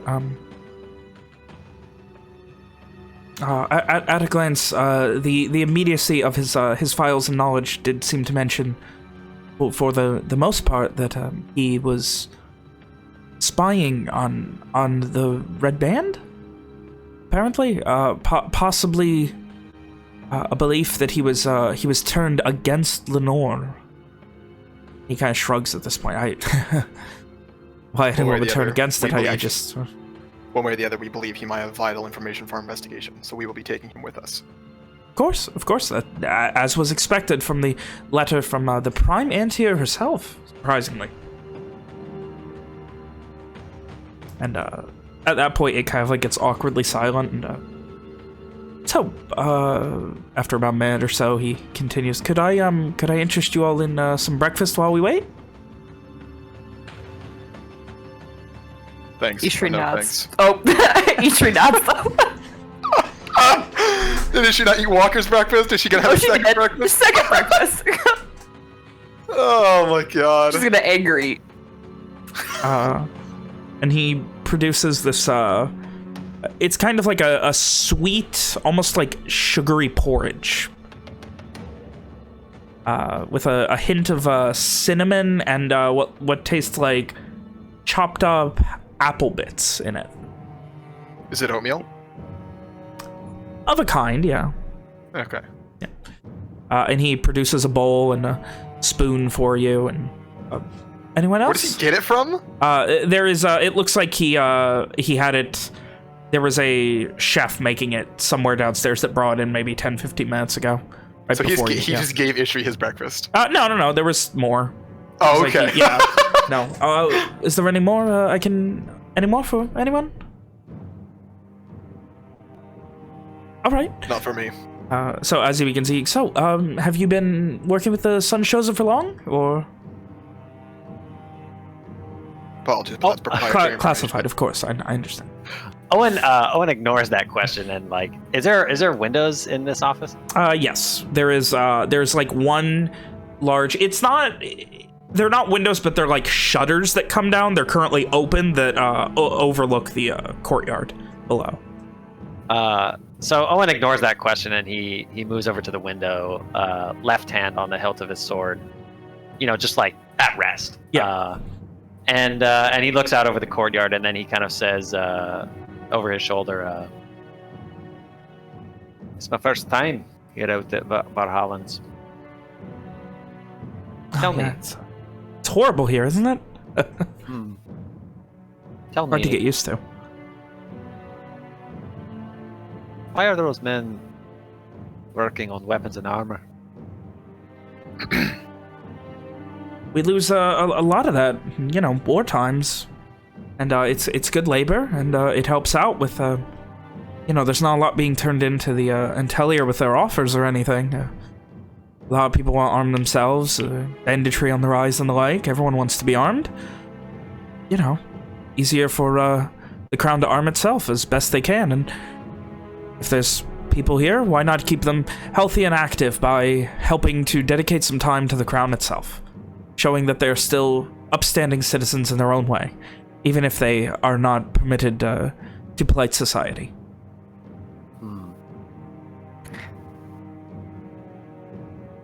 Does Ishvi look like she's going to say words? Yeah, so Ishri... Walker, clear throat. Yeah, Ishri probably picked up the porridge, had one bite, cringed, and just basically slid it towards Evian because it was just too goddamn sweet, and just handed it to Evian, assuming any of you will probably eat anything. Yeah, fucking Evian will eat it. Pretty fucking funny. God, we do look so fucking incompetent. Listen, I'm trying to be professional here. I'm not. Yeah, and if Walker cuts her off, then she won't say anything. But her face is just pissed. Not pissed, I'm sorry, just blank. Walker does, like, after that, try to meet her eyes to make sure, to make sure the message got across. She got it. What was that, Hannah? She got it. A couple more moments of idle, almost off-putting small talk, given where you are. I imagine for Owen, it's very off-putting that this guy's just trying to make small talk. Okay, so like after he answered that question, and even while he was answering that question, Owen did not turn around to face him. He's just looking out over the courtyard. And maybe Walker and Evian can see, but like as he is facing away from the secretary, he is just scowling at what he sees out before him. Walker will. Was there chairs, Vin? Were there chairs? Yeah, there are a few. Walker's sitting in one this time. Okay. He'll ask, is there any additional paperwork that needs to be done before we leave today? Just going to be a signing confirmation that the prisoner's been put into your custody, and that the son's chosen to take over any responsibility for the life or death of the prisoner. Walker nods. If you'd like, you can fill that out now, or we can wait. All right, I'll go and take care of that. There's one final signature that you'll need to confirm only after the you've met him. That way you can confirm the health and status of the prisoner. Walker nods, and if he's given paperwork, he will begin working on that dutifully. It's pretty much just sign here, initial here, initial here, initial here, and initial here. Walker, would you like me to sign? You can when the time comes. Then, is there anything pertinent information that Walker notices in this document as he goes through it? Give me an investigation check. I think Walker's used to their fucking legal-ass jargon by this point. Did that not? Lost connection to the server. Ben? Alrighty. Looks like a good time for a break. Apologies for the fun technical difficulties, but... I don't apologize. We may now continue. As we were... The conversation, Walker, you were... He was writing his name on the things. He's not too worried that they have his name, considering the fact that the fucking prime Antier yes. of fucking Verona has seen a writ with his full name on it already. Well, I mean, I'm just saying there's a difference between having seen his name on it and having And having paperwork legal with document- his name on it. I- It's up to you. I don't mind. All I'm saying is I'm fairly confident the Antier has notes of all of our names at this Okay. point. So, So Walker will get everything but the final signature. Oh yeah, so I rolled an investigation check that didn't go through. oh, I'm sorry, that's where we were at. Yes. Typical. It all seems pretty typical. There's nothing. You're not signing your life away or anything. That's good. Yeah, it's mostly just confirming. You know, it's the basic covering of ass type of contract. Like they're not going to be held responsible for releasing this dangerous criminal, and Yeah. they go like stab some dudes. The you know, it's on the Sun's chosen and etc. At this point. Mhm.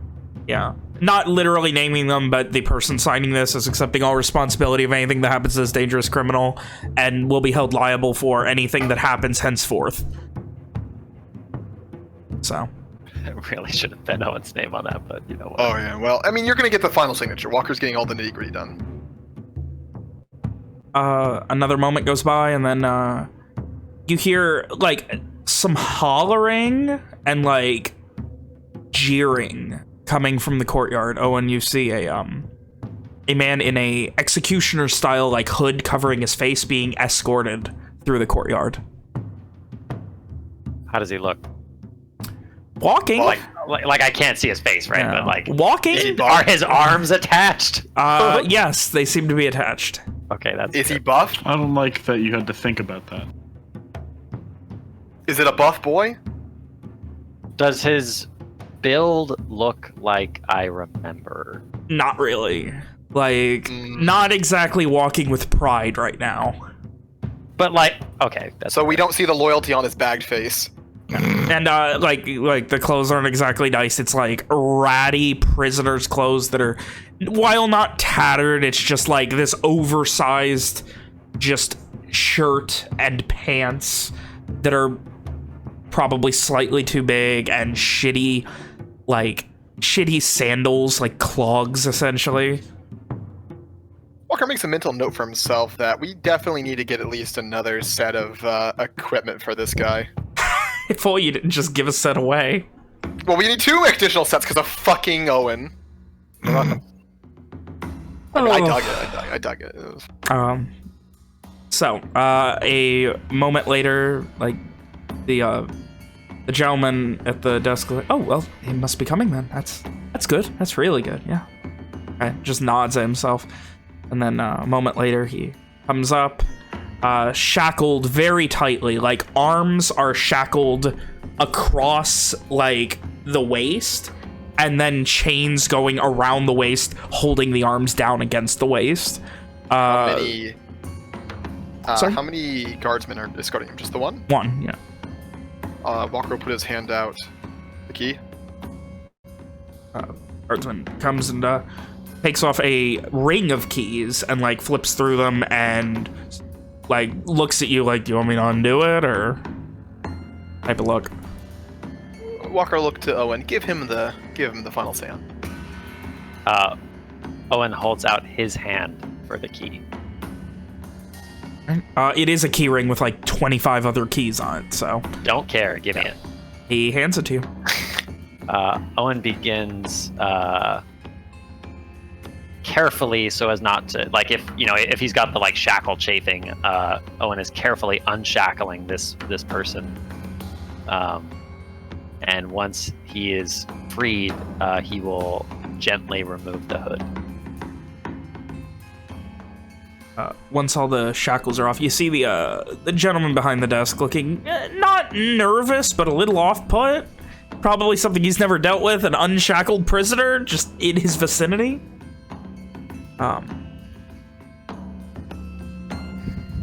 You finish undoing it, hand the keys back. Yep. The guard nods and just looks to you and then to the prisoner and back to you questioningly. And then just gives that look of, I go, are you good? That kind of like, what now? I removed the hood as well. Okay. dead stare, straight forward, hair, scraggly mess. The nose busted up, a few more scars on the face. None of it looks particularly recent. Probably things he dealt with either shortly after getting captured or like before, possibly, depending on how bad that fighting went. Not saying anything, just shallow, like almost labored breathing. Kind of a scraggly, patchy beard. Very dirty face. Barely recognizable as Miles. Barely recognizable, or this is my friend. He just looks... I mean, it's your friend. It's just barely recognizable. Like, long, stringy, greasy, scraggly hair that's wet and sweaty. Beard that's just a disorganized, patchy mess. Not really, no emotion in the face. Just looking down at, like, a 30-degree angle, staring straight ahead. Owen says quietly, there's it is being held back, but there is emotion in his voice when he says Miles. No reaction.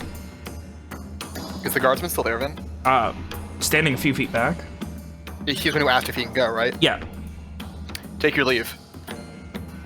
There's a nod. There are a couple more that are just in this room along with the gentleman behind the desk, but the one who escorted him starts to head down.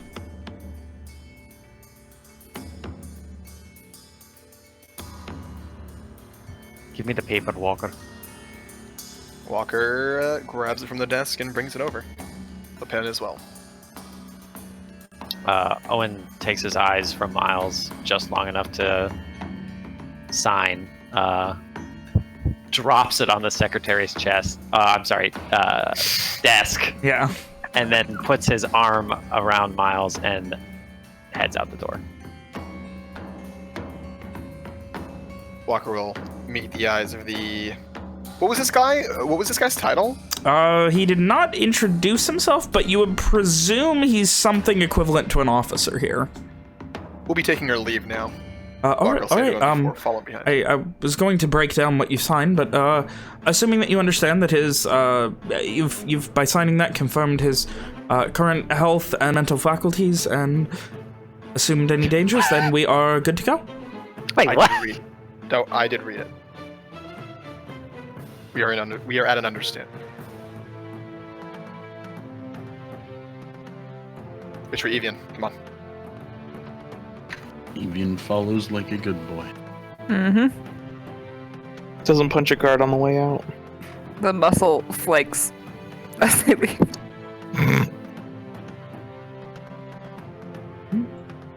Are there like... I mean, there's obviously guards around, right? But are there many of them? There were two more in the office in the warden's office. But like from where we are back to the dock, like maybe one or two walking past you that are heading up from the ferry to the warden's office, but that's it. So immediately once he exits the office, Owen begins to speak quietly to Miles, and it's not like anything really substantive, but he's maybe Walker, maybe any of you guys could recognize Owen. He is kind of going into doctor mode as he's just trying to get some kind of response from Miles. Like and he's also like supporting him along as he's making his way back down to the dock. But that's what he will be doing on the way. Walker's following fairly closely behind, but giving them their space. There is no immediate responses from him. He's just still standing in that same position with his arms crossed by his waist, not really breaking from that, keeping the steps very short, as if still shackled.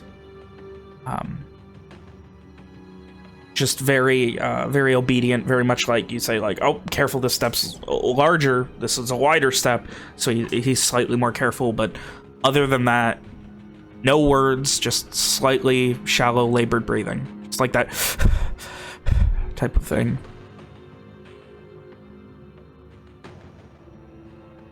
Every minute or so, Owen will repeat the same sentence.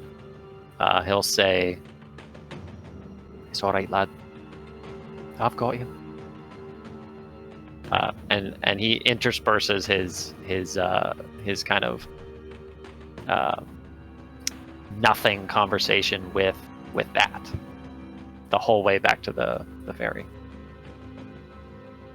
Getting back to the ferry, there's a quick moment of, like, unexpected, like, oh shit, they're already back, and then they eventually get things going, about 5 minutes, and the ferry takes off, and the small ship heads back towards Verona.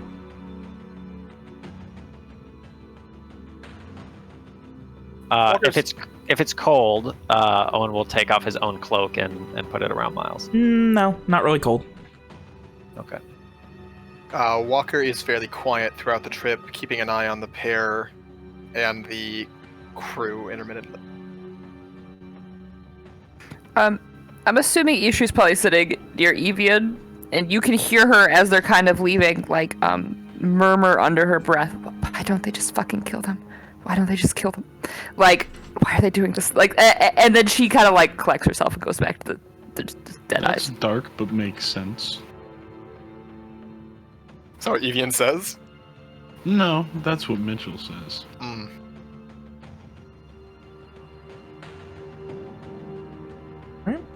You guys eventually are dropped off once more at the Intellier dock of the Scald. Where to? Home? All right. Say. And as you guys head home, Amari, Rom, and Simon, what do you guys have planned for the day? Long rest, Simon. please.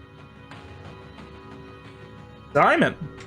Simon, Simone. was today the day that we agree of getting the gems?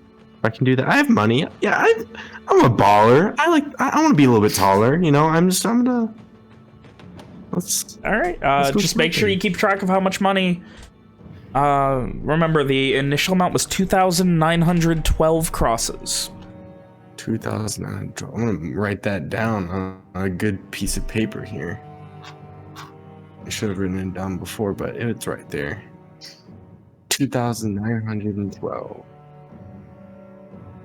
Okay, so first things first, we are going to the gem store to get the. It was 2 diamonds. It was 1 large diamond for Owen. I thought you and small. Rick did that last night. I thought when you went. Oh, out. we did. Yeah, that's what I was assuming. So that money's not. That is, subtracted yeah, from- no, that is after gems and everything. That is how much he was able to pull out of various savings and banks. So. Okay. I was not ready for that. Yeah. So. I guess I'll go back there. I mean, the guy was a good dude. I mean, I have a writ. Yeah. I'll head back to him. Back to who?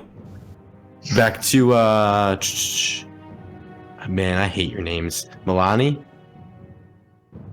Jofa Milani? That's the guy. That's the guy. This is that the right guy? Oh, let me go ahead and oh yeah, Jofa Malani, yes. Yeah. No problem. What do you need to buy here? Are we going crazy? Is there something We're going specific? stupid. Is there any spell components I can use? I should have looked at this before I said I came here.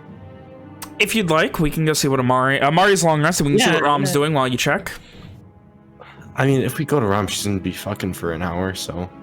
But yeah, go ahead. Gosh, how little, ye of little faith.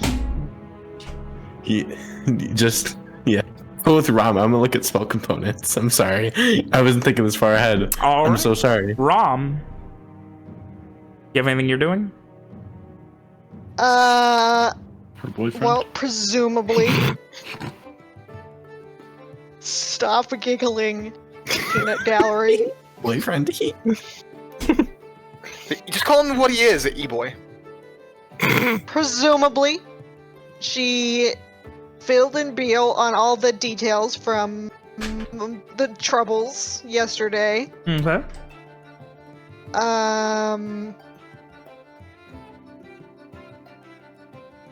I don't think she has said anything about, you know, like, oh, Lokar is coming X day. We're supposed to be leaving X day. She wants to wait until she has the fucking signet ring back first. So, probably stroll on up to the house at a reasonable-ish hour. Oh, he does have his things to do out at the campus, so yeah. Yeah. Late morning-ish. I guess everybody left early in the morning. Was that correct? Before dawn. Yeah, Yeah. Then what time are we going to be coming back? I'm just curious. probably a little after Rom gets there, I'd imagine. What time was that? So I don't know, like 10ish, Okay. 11ish. Is there, like, stuff to put back that we started moving because we thought we might be leaving? Anyway? Probably. I imagine not all of it has gotten done. And you get back to an empty house and just listen to Amari snoring in the fucking second floor. Oh. Well, I mean, they made him fucking break rocks and shit. So I guess, is Rick around, or is he off schmoozing or whatever? He is. Let me check. He's there. He is currently cleaning dishes, as they have been piling up. All right, I guess she will shoot the shit with Uncle Rick while organizing or reorganizing gear and such. And the closest thing to substantive conversation that you get over the course of the short amount of time before the rest of the party arrives would be a comment from Rick. Well, seeing as you're not gonna ever be doing any dishes, I guess somebody around here's gotta. But eventually, as things get cleaned and organized once more, Simon is going out for the day to buy as much spell shit as he needs. Logan, just let us know when you've got your list. Does he leave after the group come back, or is he leaving? I'm imagining he left pretty early. Fuck, dude. I don't want to waste everyone's time. We're gonna get some gems. We're gonna get Because Let me if get he rid of left it. after Logan, the if you group would like to showed- type out a list of what you need, if he we can do it that way. And then we can would, go over it. would Simon have gone for a long rest so he could have? Never mind. I guess he doesn't need a long rest to redo his spells. No, you can still redo spell I slots. agree. You just don't If, get them back. if Simon was there when the group got back, Walker would have asked him to pick some things up. okay. Give me a list. Was he there? Did he like sleep in a bit? Did Simon leave normal time? Like, after... Simon would leave for everybody just to make sure he could grab shit for anybody okay. that needs shit. Okay.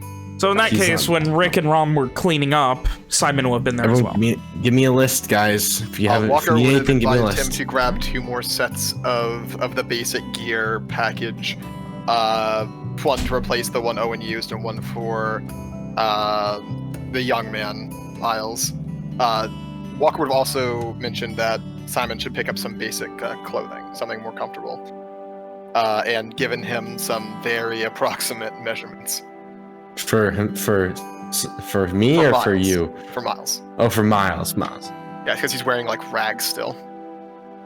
And then you said a bag for him. And The basic Traveling assortment clothes, gear, all that shit. which would be like traveling clothes, bag, More rations. 2 water skins. Essentials. So basic essentials, Miles. Yeah, best kits, bedroll, Explorer's pack, if you will. more or less, but without the rope and torches. I mean, Ration. We already have tons of rations, so we're gonna know. Okay. Then- and what's next? Like, so I just like if there's a spell on my spell list and it requires a component, do I just like know that? Like, Yeah. Like what? Give me an example, Reno. The power Vivify. so this spell is like this is a weird one that I've also never cast before. I just PM'd it to you. It's keeping secrets. And like it's got like that just seems weird that I would just like know that those are things that I would need for that. I mean, God's guidance, you know, bud? He's kind of know things. Like, how do you know how to cast spells? True. Yeah. And how did Simon know how to get these items without even knowing about the spells? Well, Simon's a wizard, so it's probably part of the arcane formulas. Factual. So that doesn't exactly like it. You're fucking God. You just know in your brain. You're gonna So, see it and be like, so hey, Ben, do I just have to this. like ask him for a focus of some kind? Yes, whatever kind you think you would want. Like, whatever Could I- kind you wish to flavor that as. So. Could I potentially make it myself with given materials? Yeah. Okay. Oh boy. You can remember, you can always ask the craftsman for help. Fuck. Owen does not put anything on the list. Remember, all I'm Sorry. saying is, if you have an adequate craftsman, the product will most likely be more pricey than the combination of materials. Something Walker would ask, I guess Rom or Rick, if anyone's brought Amari food or if he's been up yet. Haven't seen him. I mean, from the sound, I would presume that he's still in bed. If that's the case, Walker's gonna get some leftovers from the morning, hoping Rick didn't clean out what was left in his pan. It's the pan was cleaned and it was put in a comically medieval Tupperware. Walker would have gotten the Tupperware, heated it up slightly. Not the Tupperware, got it put on a fucking plate, heated it up a bit over the flame, and got the water and brought it upstairs for the boy. He's like still in his clothes. Still in the same position. He hasn't moved. He's like if he weren't face snoring, in the he'd pillow. seem dead. Yeah. And then open the door, look at Amari, and just on the door with it open already. 5 more minutes. No, you're going to get up and eat now. Then you can go back to bed. All right. Walker will. I'm guessing the bedside table. Walker just fucking put the food down and water.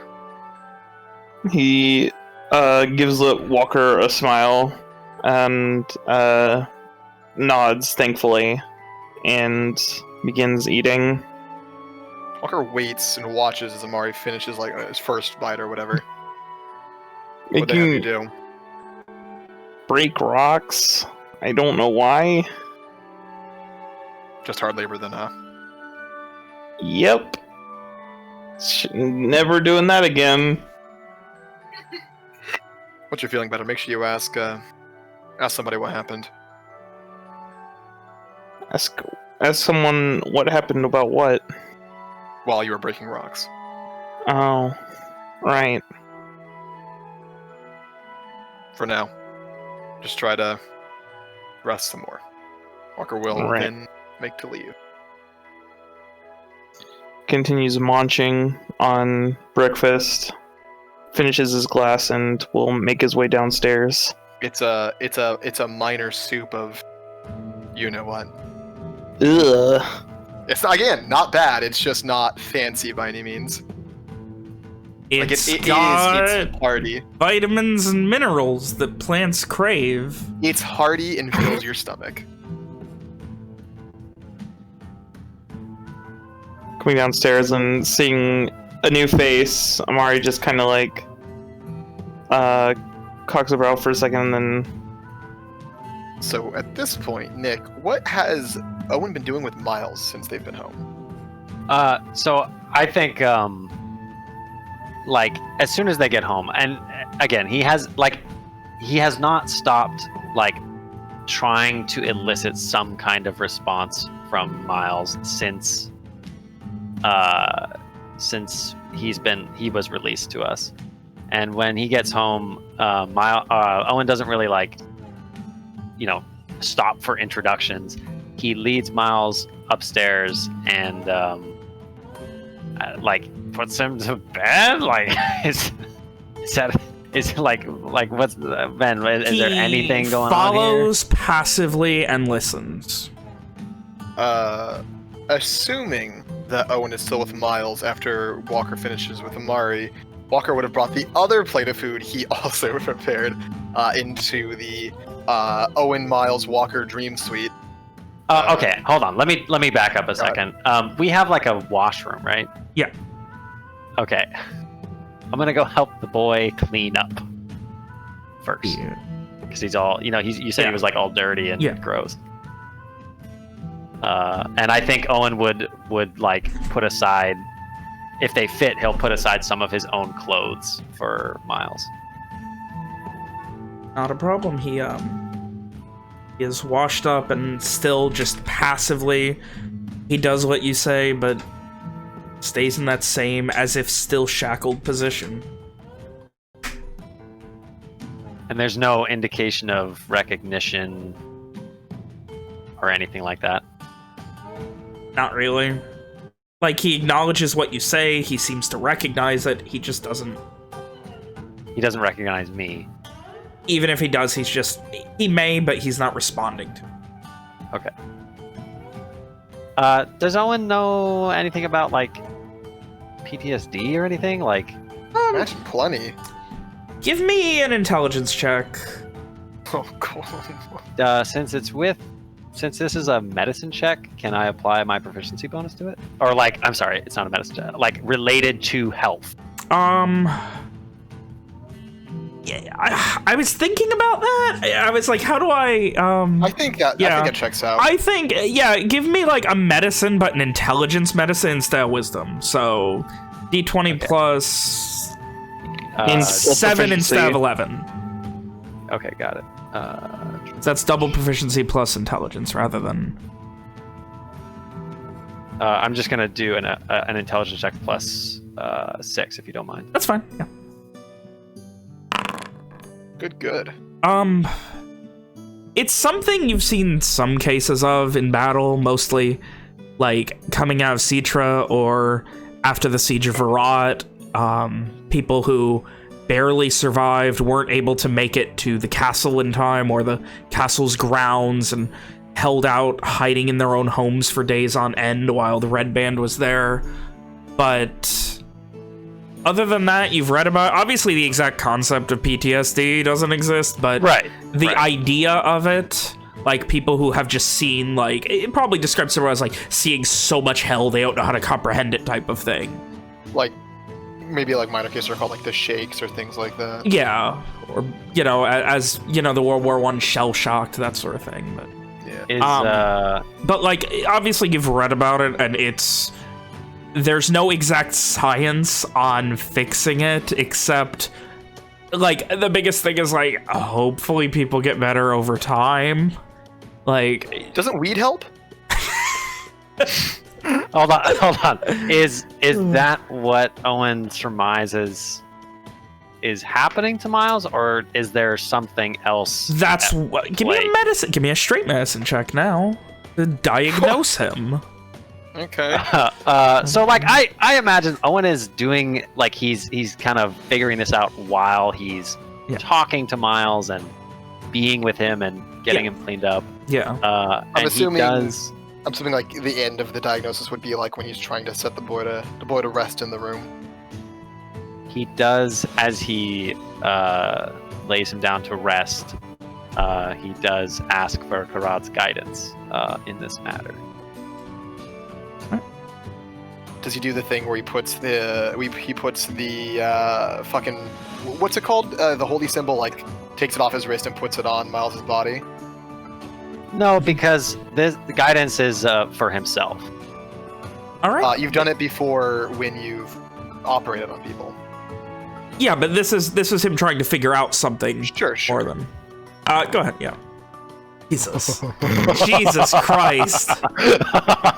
Bigly. Oh, and that was only a 1 for Karan wasn't even pulling a weight on that one. Oh. Listen, he bumped it above 30. Karad knew. Yeah, Karan knew Owen didn't knew need that fucking he was help. fine. Karan's like, what the fuck are you calling me for? You know more about this shit than I do. Dude, why are you calling me? It's my day off. This is definitely that, but it is far and away the worst you've ever seen. Like, this is like the kind of like he's been broken. Yeah. Do I gain any insight into how I should go about, not fixing him, but like... Just keep... treat him like a human, talk to him, hope that he's able to come out of this rut and he's not just too far gone at this point. Like, this is a long-term thing right now. Okay. That's good enough for me. There's nothing that can immediately be done. Restoration obviously fixes that. Like... I know that's not true, right? Like that doesn't spell like a no. This is more than minor ailments. This is the kind of here's thing that, one thing I will do. Miles has felt Owen's magic before. So once Owen kind of like thinks through what's happening, and I think he would probably do this like around the time that Walker brings up some food. Owen would untie his charm from his wrist, and he would put his hand with the charm between it and Miles over his heart, and he would just focus for a second and kind of like let out a sigh, as if he was like feeling the tension coming out of his own shoulders as he just casts a spell, knowing that it probably won't do anything, but maybe it will, trigger some kind of recognition in Miles. So he just is going to cast that on him. Give me an insight check. If you notice anything. That's my boy. There's nothing. No. My boy. Like, there is something deep within him that is going to hopefully take a lot of time to heal. That's alright, lad. You're safe now. But, based on contexts and what you read about and read over, you have a pretty good feeling you know what the word interview meant in those documents at this point. Yeah. Oh no. Does he eat? Yeah. And rest? Like if Hang you on, like hang on. if you I was Okay. for the eat part. This is the point where I was. Come in. That's where Walker comes in with the plate of food and some and like a pitcher of water. Not a pitcher, but a little cup of water. Shuts the You door behind see, them. you see Owen sitting in a simple wooden chair next to Miles, who's lying on the bed. And he Owen looks like not discouraged, but like he Distraught? looks worried. Distraught. Thank you, Mitch. That's good. He looks distraught. Has he said anything? The word. Walker puts the plate and the cup on the conveniently placed nightstand nearby. I'm not sure if he's eaten today, but can't imagine what they feed them is too nutritious. Look, Miles. Walker's brought you some food. Are you hungry? He doesn't say anything or give any acknowledgement outside of, like, instinctively taking a utensil and just beginning to eat. It's very lazy and lackadaisical, but he does eat. Well, that's something. I've had Simon make sure to pick him up some clothing. Thank you. I'm going to sit with him for a while. Hopefully he gets some rest soon. Walker nods at that, looks to Miles, scratches his head. Not Miles' head, but his own head.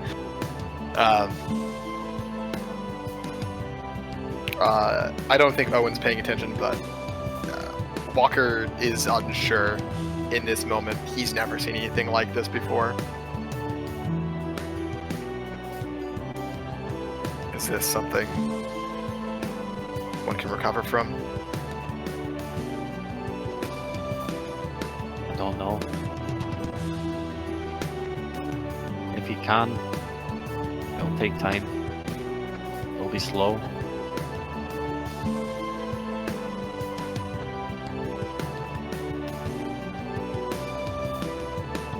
Have you thought of what to do with him in the future? Owen looks like he starts to respond and then bites back his words, and he looks at the ground and shakes his head. Once we arrive at Garland, you might want to leave him with someone you trust. Especially if the road ahead is as dangerous as I think it will be.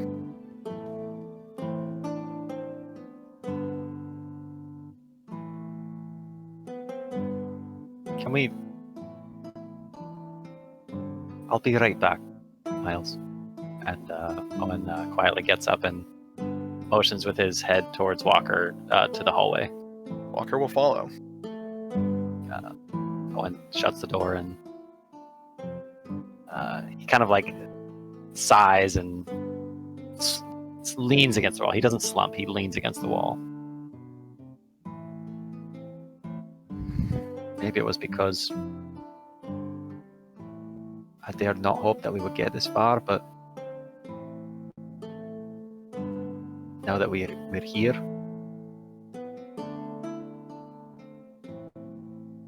I don't think he's safe, Garland.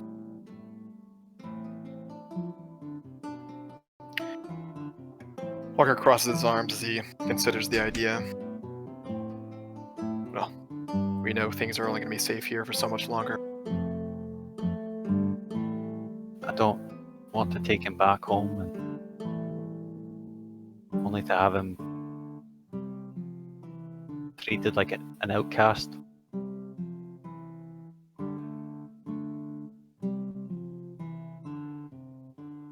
I don't care about myself, I want him to be safe.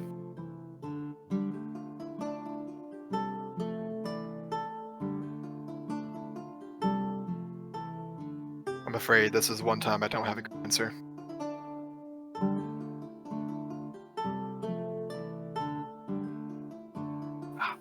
Maybe I'll think of something. Maybe Fergus. Maybe. I feel like I'd be the best person to try and help Miles, but as you say, he can't. Owen just gives up. Does not finish that sentence. If you stretch yourself too thin, you'll be unable to accomplish anything.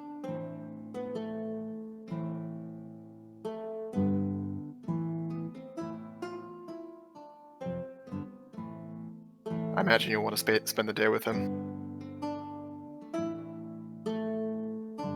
I'll make sure Lakar gets your regards. If he's resting by the time Lokar is here, then I'd like to come. I have some things I need to say to him, to ask him. All right.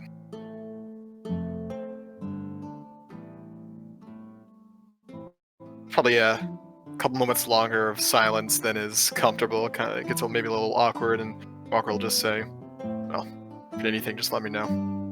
And he will do the classic turn around and walk away. The morn goodbye.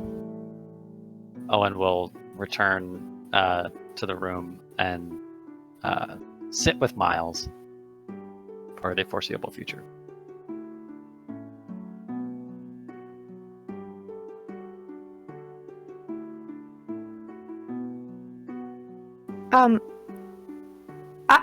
I'm making an assumption that Ishri has probably seen something relatively close. Probably not from war, but from other things. Yeah. Other things. Yeah. Yeah, various other things. In quotations. So at some point, if they're just all just like sitting, like if she realizes that they're just sitting quietly, she's gonna ask, does anyone have cards? Or dice? Or something? I have some dice in my bag. Walker will call from the workshop. I was gonna say. Perfect. Is there She- permission for us to go rummaging through there? It is not, in fact.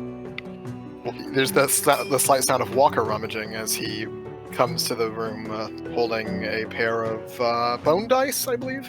Ivory dice. Fantastic. And then Ishri's gonna go up to where Owen is sitting quietly with Miles. She just takes the dice and leaves! Oh. Walker isn't too concerned. He'll get back to his thing. That's really funny. It's 2d6 to specify.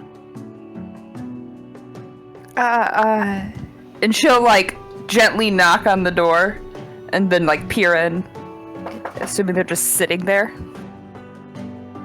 Is Miles resting then, or is he just like staring at the fucking ceiling? So you told him to lay down after he ate, so he laid down and he's just kind of staring at the ceiling. His arms are still just crossed across his waist. So Same you position see, he was walked here in. I don't think it's not been that long. So I think when you peer inside, Owen is sitting at Miles's bedside, and he's still doing that kind of, unsubstantive conversation, right? He's talking about basically nothing. Oh, did you see that that ship at the harbor? Oh, that's a big one. Have you ever been on a ship like that? Stuff like that, right? Yeah. Like he's just trying to fill the air with his voice. And when Ishri gets there, he says, "Oh, Ishri, come in." Is he doing any better? He'll get there. I'm sure of it. Good. Fantastic. Would you both like to play a game? Miles, would you like to play a game? At this point, Yes. a chorus of voices begins. First, Walker, you hear in your mind, Mr. Walker, it is with esteemed levels of excitement that I announce my imminent arrival. And there are similar messages back to back to back to everyone except Ishri as he blows 6 spell slots on sending to let you guys know he's on his way. What a Chad! Oh man. So I guess during Ishri and fucking Owen's scene, Owen just like has like a fucking moment. Yeah, mid-sentence, because Ishri doesn't notice, right? No, Ishri doesn't get one. Damn it. I feel like as he has cast the spell several times, maybe even many times already, I feel like Owen's fairly good at not, fucking like freaking out. Like he probably makes some kind of like he looks behind him or something and then looks back at Ishri. Yes? Oh, Lokar is here. But please, what were you saying? I was just wondering. Well, Lokar's here, so maybe it's not the best time. But maybe later we could just, just play a dice game, something simple. Miles can join if he can, or we could just play for him. But if Lokar's here, yeah. I want to go. Maybe I'll join you in a while, but I want to sit with him for a bit. Of course. Are we not going to see Lokar? You can go. I don't want to leave him alone until he's resting.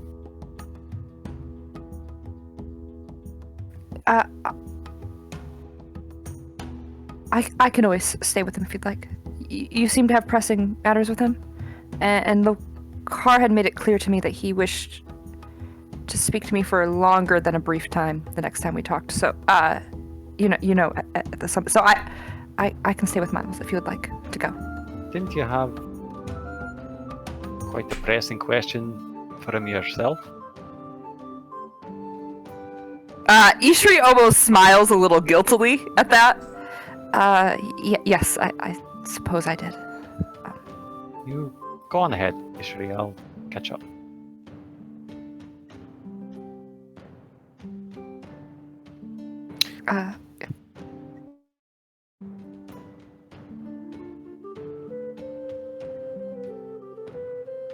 Although, make sure he doesn't leave before I get the chance to speak to him.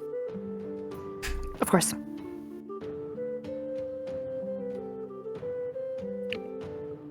To add a little bit of levity at the tail end of that, I imagine as the car messages, it gets ascending in Walker's head, he's like carving a real intricate spot, like on the crossbow. His hand slips slightly as the unexpected voice appears in his head, and the only response the car gets is "fuck."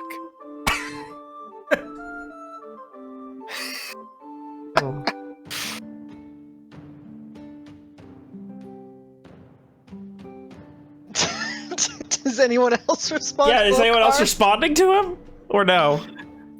Probably. She would be like, hey, welcome. I'm sure we'll come see you soon. With smiley face.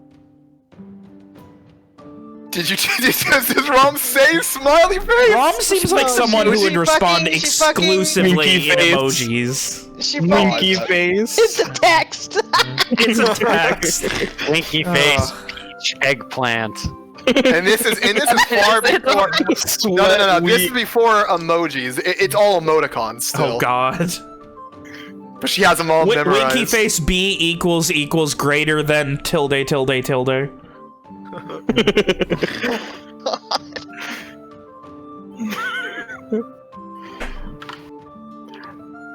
Alright, so it is afternoon at this point. Simon is out shopping with the shopping list he has been given.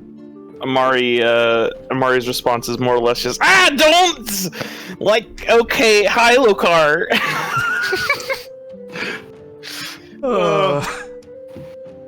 Come on, let's get some more around. What's Evian's response? Evian's never been sended before. Is it just him? It's just a silence. The worst part is, What? like, it's very loud and it's only in, like, the left ear. Like, he's yelling in your left ear for a minute. He'd have about 10 seconds of silence, and then just... Did anyone else get it then? Like yelling. About Simon? What's Simon responding with? Well, Simon's out shopping at this point. I'm sure he still has a response, right? Yeah, he would. What was said? I was fucking looking at. It would have been something along the lines of, Mr. Simon, it is regrettable that I have arrived finally, and I will be waiting for you at the hint of smell of whatever you called it. I await you. Someone would probably, after not using sending for a long ass time, would probably look around and be like, "Oh, sweet. See you soon." That's it. That's great. So I'd Simon's like to going imagine straight he's from like shopping in the to the hint middle to of home. buying something. Well, and yeah, the basically. shopkeep Yeah, just yeah. looks at him. They're like, "What? What?" What? What's going on? One of them moves closer to the panic button. One reaches for the bat. Walker would put his finish up his work with his crossbow and then get the delivery and wait for the whoever else is coming. Ishri informs everyone that one will meet us there. Logan, with the amount of shit you are shopping for, you're gonna be gone till like sundown. You're gonna be you're gonna be going ham. By the way, you guys would note, the sack of cash is gone. Simon has taken all of it with him shopping. Concerning. Good for you, Simon. I needed that. subtle. I needed some of that. Once No. to anything, we all. I mean, Simon thought we agreed on me just fucking. Simon asked for a shopping list, and everyone knew it. If you wasn't, Everyone not, knows. you If didn't it's put on the anything on the shopping list. list. I want the fucking frying pan. No, Mario was sleeping put it like a on the bitch. He list? doesn't notice. He's You put it on the list. It's on the list. You're not getting it. I'm that fucking. I'm a mad. Like I'm your mom. If it's not on the fucking list, you're not getting it. All right. So you can fucking just cry.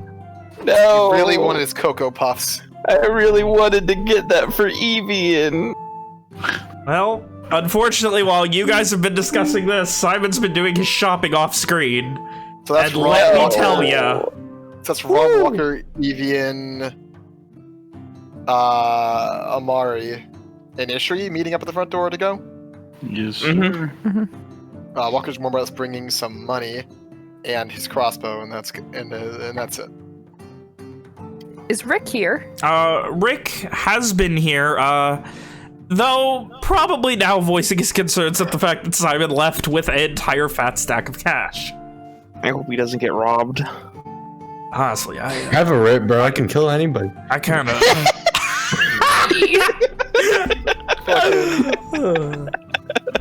What are you gonna do? I go, here's a writ, and just walk away. Then they tear your writ in half and you don't have a writ. No! My only weakness. My only So he weakness. had brought someone with him, but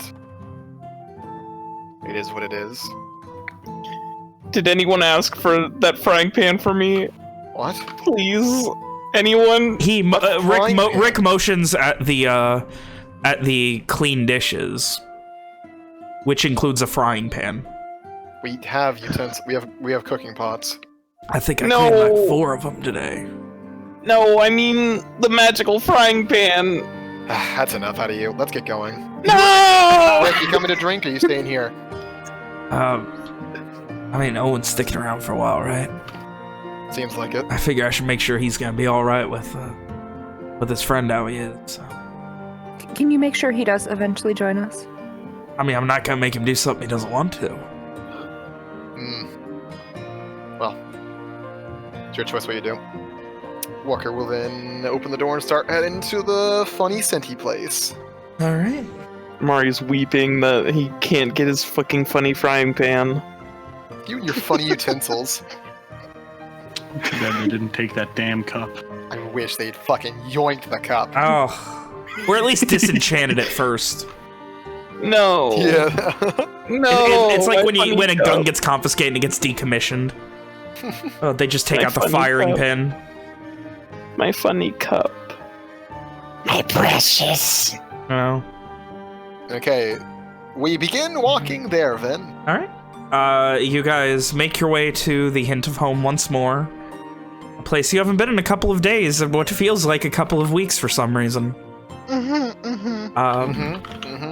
Arriving. Walker sent you. Are you going in through the front door or back door? Probably front door, right? Okay. How busy is it? Barely. It's not as busy as it has been in the past. It's a slower day. It's the middle of the week. It's like Wednesday, Thursday right now. Oh, good. And it's also not even sundown yet, so there's no line or anything. A couple people recognize you, and like one of the ladies like, just a moment. I'm gonna go get I'll go get Mary. And yes. No need. We're here to meet someone else. Although if he'd like to join us, I'm sure that he would be quite well.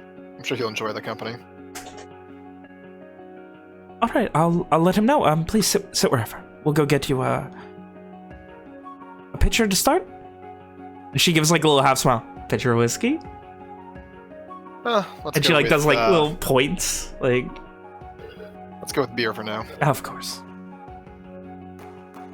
Is there a nice big table? Is Lakar just sitting around? Looking around, you spend a moment and you see in the back there is a very large circular, much like the one you sat in before, but this one with it's got like silk drapes all around it. It's got this nice like curved stained glass window behind it, and you see Lokar sitting there like almost in awe. And for the first time, he's not in Soulshire getup. He's in regular clothing. He's got on layered robes. He still has on those same small spectacles. He's still got the salt and pepper graying beard, but he looks more normal for the first time. And there's a moment where like you kind of like almost gloss over, you go back like, wait, what? And then you see him and he doesn't seem to recognize you. He seems to be heavily nursing a glass of ale right now. Walker gestures for the others and then begins walking over that way. Finally, as you guys are walking over, he looks up and just... I'm very glad you got my message. How are you all, Mr. Walker? Miss, emotions to Ishri again. Miss... Ishri. Ishri, yes, of course. He looks around. Where is Owen? Where is the red boy? There's... things have happened. He's fine. Things Though consistently he's not happen. the best of spirits at the moment. He'll come later. He'll be along shortly enough. He I'm gets sure. dour for a second, and then, well, it could not be too bad, or I would imagine that, you know, we would not be having this conversation under such positive circumstances. I have to say, having me meet you at a whorehouse was unexpected, if you will. It's a lovely place. It really You said is. This is beautiful. I've never been. You sent us to one in Starshore after, Yes, I sent you. You did not send me. Is this payback? He turns to Rom. It can't be if you want it to be. She smirks. He just puts an arm around her. An absolute... No, this one. So, with that I would ask, how have things been here in Verona for you? Have they treated you well? well, do you want to get down to the more serious aspect or the less? By all means. Whichever you wish. Who is sitting to his right? I'm imagining Rom to his left. Walker would have sat... It's a semicircle, right? Yes. Is he at the very back of it? He is at the back, in the middle. Walker would have gone on the outside then. I guess Amari is sitting on his right. Okay, so he's got Amari. He's got one arm around Amari, the other arm around Rom as you guys The talk. twink and the twunk. I don't know what this. Oh.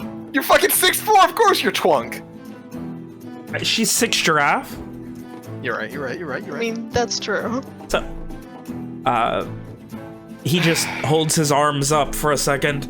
Please tell me, however you wish to speak of this. Well, let's up to you. see.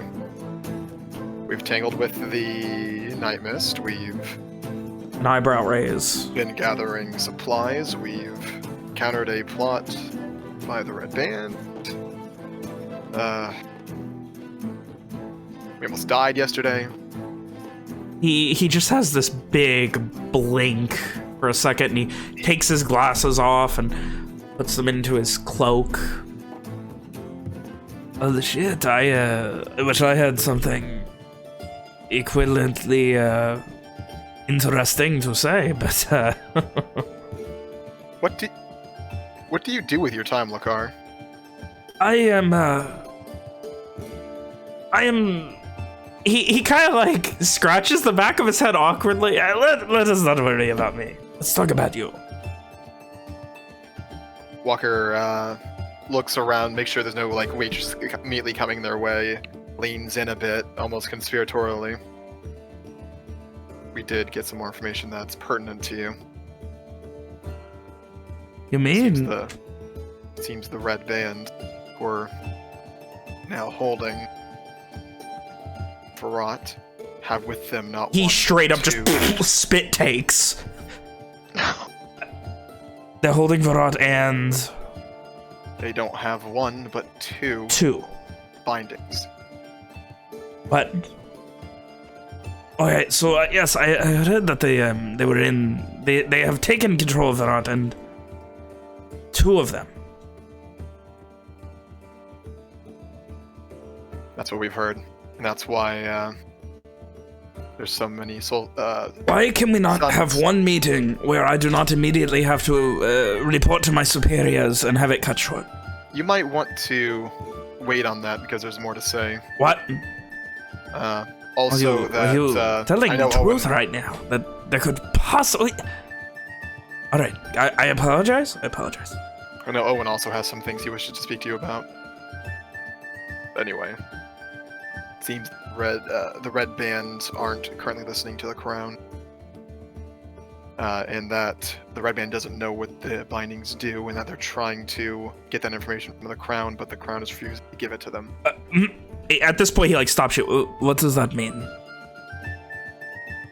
Well, it means that the Crown is at odds with the Red Band. That's why there's so many sons chosen outside the city to stop them from bringing anything.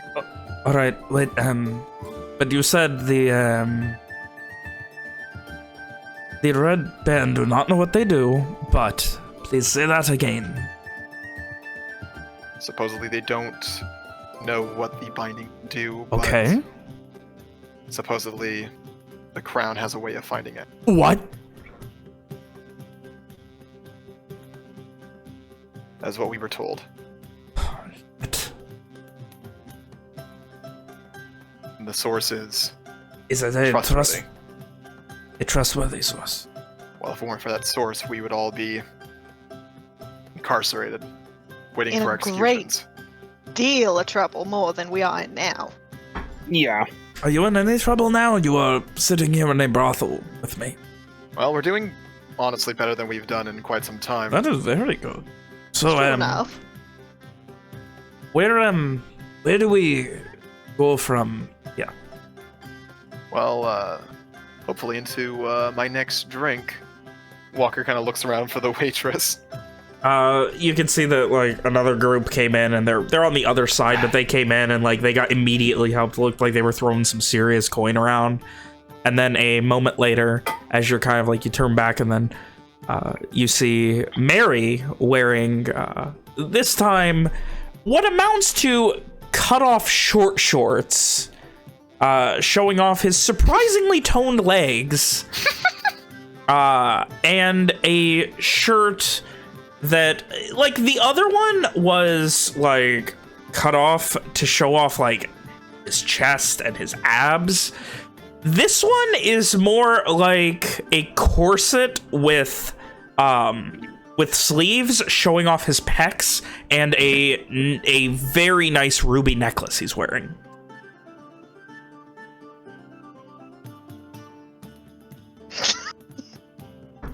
And he just comes over and just, well, how interesting. Well, again, Elmarion. He holds a hand out, and you see as he levitates over a large pitcher of beer and a bunch of glasses. Well, Walker won't say no to that, and we'll fucking drink And some. They very quickly are placed in front of you. They are squeaky clean, and he just like... I am sorry that I did not get to you sooner. Things have been... Considers for a moment. Security here on the Scald has been heightened. Something about an attack on a warehouse down the docks further. That was us. Walker fucking...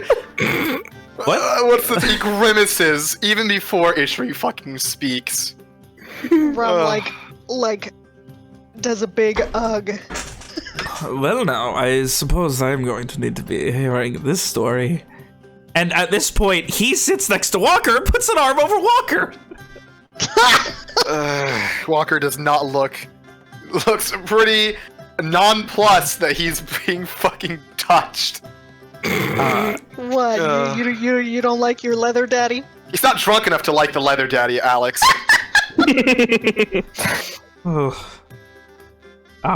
Get more drunk then. He's working on it. You then begin to feel an arm on your other shoulder, look over, and it is an arcane hand from Lokar currently patting you on the shoulder. And you go, there, Mr. Walker. Just like he looks to the car, like mouth. Fuck. What the fuck? It disappears after a second. He just gives you a thumbs up. Ugh. So who is your friend? Please introduce me. And Mary yes, please introduce us. Elmarian Lokar. Lokar's an old friend of ours, helped us out a few times. Elmarian's been helping us out more recently. There's like that moment where it's like, hey, wait a minute, we're both powerful mages. They do like the Spider-Man point.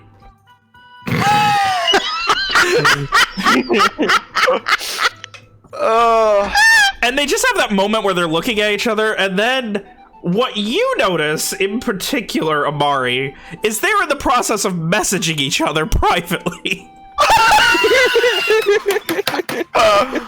Oh my lord. Was that what the point was? Apparently. Very funny. And this goes on for about a minute of them just kind of staring at each other and doing these faces, just like grimace. I imagine many of glance. us are doing like tennis with our eyes back and forth between them. Walker isn't doing that thing. He's increasing the pace at which he's drinking. Amari's trying to keep pace with Walker, but is failing. That's a bad idea. Walker, Amari's gotta learn. He's gotta learn sometime. Yeah. When Walker's heart gives out, Amari's gonna have to take that place, and who else is gonna drink all that ale? See, 2 or 3 drinks in, Walker will be barely tipsy, so he's still fine to talk business. Except for Amari. Yeah, Amari's just like 2 drinks in and is already gone.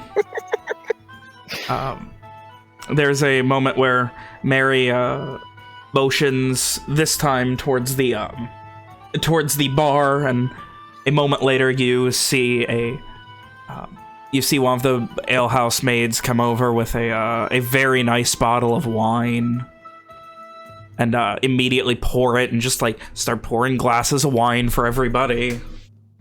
For anyone who wants it, Mr. Lokar here is apparently something of a connoisseur, and this is a great wine. It is, what is it? Draco Alabastrian 968 from, I believe Brightfall, actually. Walker rolls his eyes at the wine bullshit. Yushri takes it and chugs it. You're supposed to, and like, Lokar has the same reaction without saying anything, as they're both kind of like offended at the idea of not enjoying the wine. She probably has like she probably like winces when she's like, it's probably just too sweet for her. It is a heavy red wine. Oh, that's probably fine. Yeah. And then they both kind of give up. Yes, we were talking about just exactly how strange you people are, and that I disappear for 2 weeks and you replace me with this harlot. And he motions to Mary, and Mary just, well, I never have been called a harlot before by such a sweet man. And then he pauses for a second, his arm's still around Walker, and he like goes to the table and loudly whispers, unless Walker here has ever called me a harlot. Any of you want to spill the beans? I don't think I've spoken of you that much, to be honest. I would take that as an offense, but honestly, I appreciate the candor. So, we are talking about fun, dangerous war things, hmm? Something like that. But tell me, what else are you all into? All of this, and he motions this time at Ishri. All of this business here at the docks, the increased security. That was you? More or less, we were trying to find out more about a warehouse that had something to do with the Red Band. We found the people who were involved with it, fought them. Most of them escaped, and when we looked more into the matter, we brought the evidence to the Sons Chosen, hoping something would be something we've done about it. We were all captured by them, and eventually about to be handed over to the Intelier with the clear intention for them to execute us. And yet here you sit, and Lokar just, and yet here you sit. Anyone else want to pick this up? Walker looks around the table to the other party members. I wasn't there.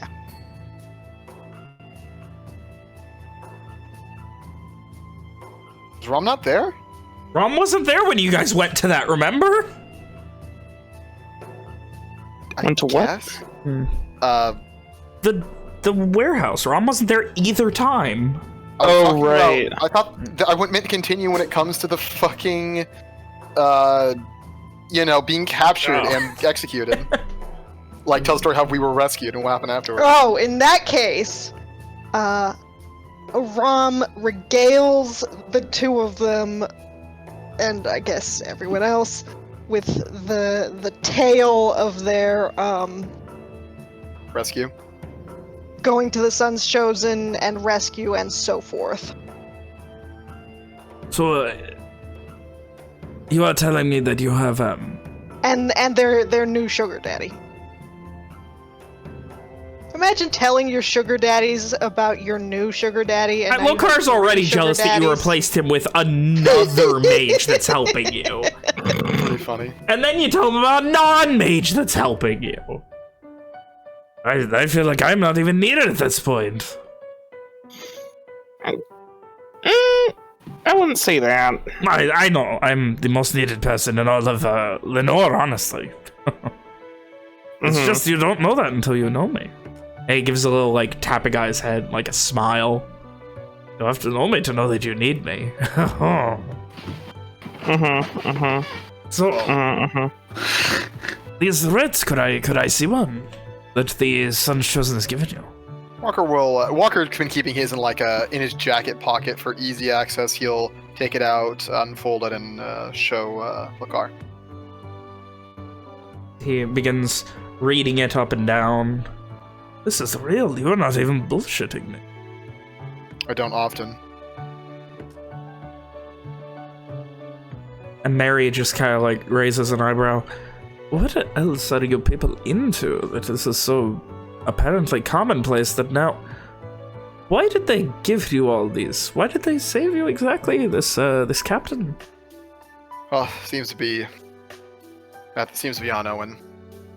Apparently he was such an inspiration to the captain, even on the opposite side of a war. Oh, is he an inspiration? Suppose you'll have to ask him yourself. Fair enough. Through his actions, he inspired the man to, I wouldn't say take pity, but look out for us. There's a knowing nod as they kind of say that. And He seems to think that Owen could do no wrong, and that any action he's taking is a step towards the end of the war between Lenore and Garland. And that's I what feel they like a want lot of everything people else. are trying to do that, but the entire war is on the fact that no one can agree on how to end it, really. So, you said you got, how many? 8 of these? That's right. And there are only, what, 6, 7 of you? Could I have one? Is Lakar asking for one? He is. It would greatly help my cover if ever things were to fall apart here with, the Ostriders say business, eh? Mari rolls his eyes. I don't think I'm going to be able to make a decision on that myself. The man trusted us with all this. Oh, that is fair enough. At And least, he gets this sly smile, and, like, you see his teeth grow. It's not like you owe me or anything. I'm well aware of our debts to you, Lakar. I At get. least, It is At alright. least run it by the whole group first. That is fair. And, Mary just kind of leans in. So do you have all of these? What is your end goal here? Wait, let me try that again. Who the fuck are you people, really? You came to me from her, but... What in the fuck? What is going on? Months ago, I was just a bounty hunter. But now you're working for the Sun's Chosen, or, well, in an official capacity, you're working for the Sun's Chosen. That is, You're something now. What are you? Then what would the term be? Would there be a term for that? Contractor? For Yeah, like, yeah. Freelancers. Yeah, like freelancer, independent contractor, you know, you're Uber drivers in a land of taxis. I mean, technically speaking, we're contractors. What does that even, how does that even work? I don't get me wrong, I am not one to have any real idea about how, you know, war and military and, well, paperwork works. The only paperwork I can do is balance a book for this fucking place. It's not something I've ever done before, but the Sun's Chosen are able to hire outside help when they are unable to do something on their own. That's interesting. I've never heard of that before. We come in. Any business inside the city is typically given to the Intelier, but we're able to get around that for the Sun's Chosen. See if we can find anything else about, you know, the Red Band and such.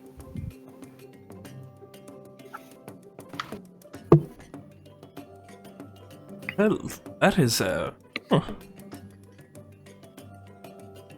is crazy to have been essentially hired on like that because Owen was trusted. That is, quite something. And, I don't think... And at this point, Mary motions to Lokar and then speaks again. How did you meet him? I mean, you met me through her, and he motions vaguely in a southern direction. Fucking Walker, what's Grimace's once more? Oh, Well, if you'd like, I can tell you this story. I will tell you the real story, not the weird edited Walker version of it. Do not get me wrong, Mr. Walker here is quite the elegant storyteller, but I can tell it for real. Walker continues to grimace and just fucking dives headfirst into his fucking mug. You see, it was a dark and stormy night. Oh no. And my friends here, they did not know what they were doing. They were lost, they were alone together. But it seemed that all hope was not lost, for they stumbled into the bar that was being luckily patronized by the ultimately patronizing Mr. Lokar. Sorcerer extraordinaire. And when Mary they like react at all when Walker claims when fucking Lakar claims to be a soul strider? there's that moment of like, go on, kind of. And at the same time, Lokar also casts message on Mary, as if they're having two conversations at once right now. And then you see, what I did was, I found out the truth about them.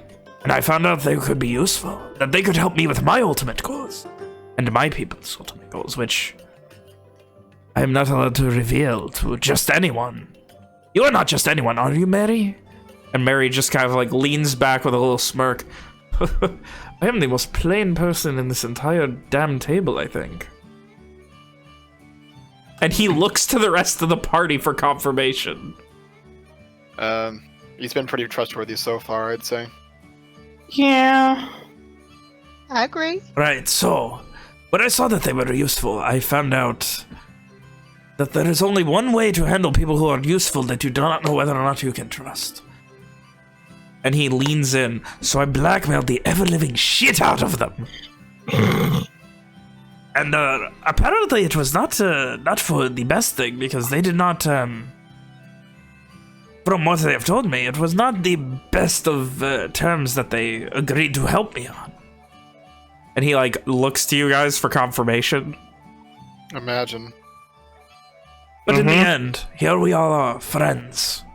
They helped me find one of these, find powerful arcane artifacts being hidden in a bandit's castle. All the way out in the northern Veiled Heartlands, I suppose. Well, that part was right, at least. I am always right. It is a matter of how long it takes me to prove it. We met Lokar. It was the second time in the span of 3 days we had a run-in with what we thought was a Soul Strider. What you Yeah. knew was a Soul Strider at the time. Trust your eyes and your ears, Mr. Rockhair. I typically try to, but it's hard to do that when magic's involved. He considers for a moment, and then agrees. Just silently nodding. Mary does as well. He also charmed me. Yes, but that's, I thought we were talking about magic.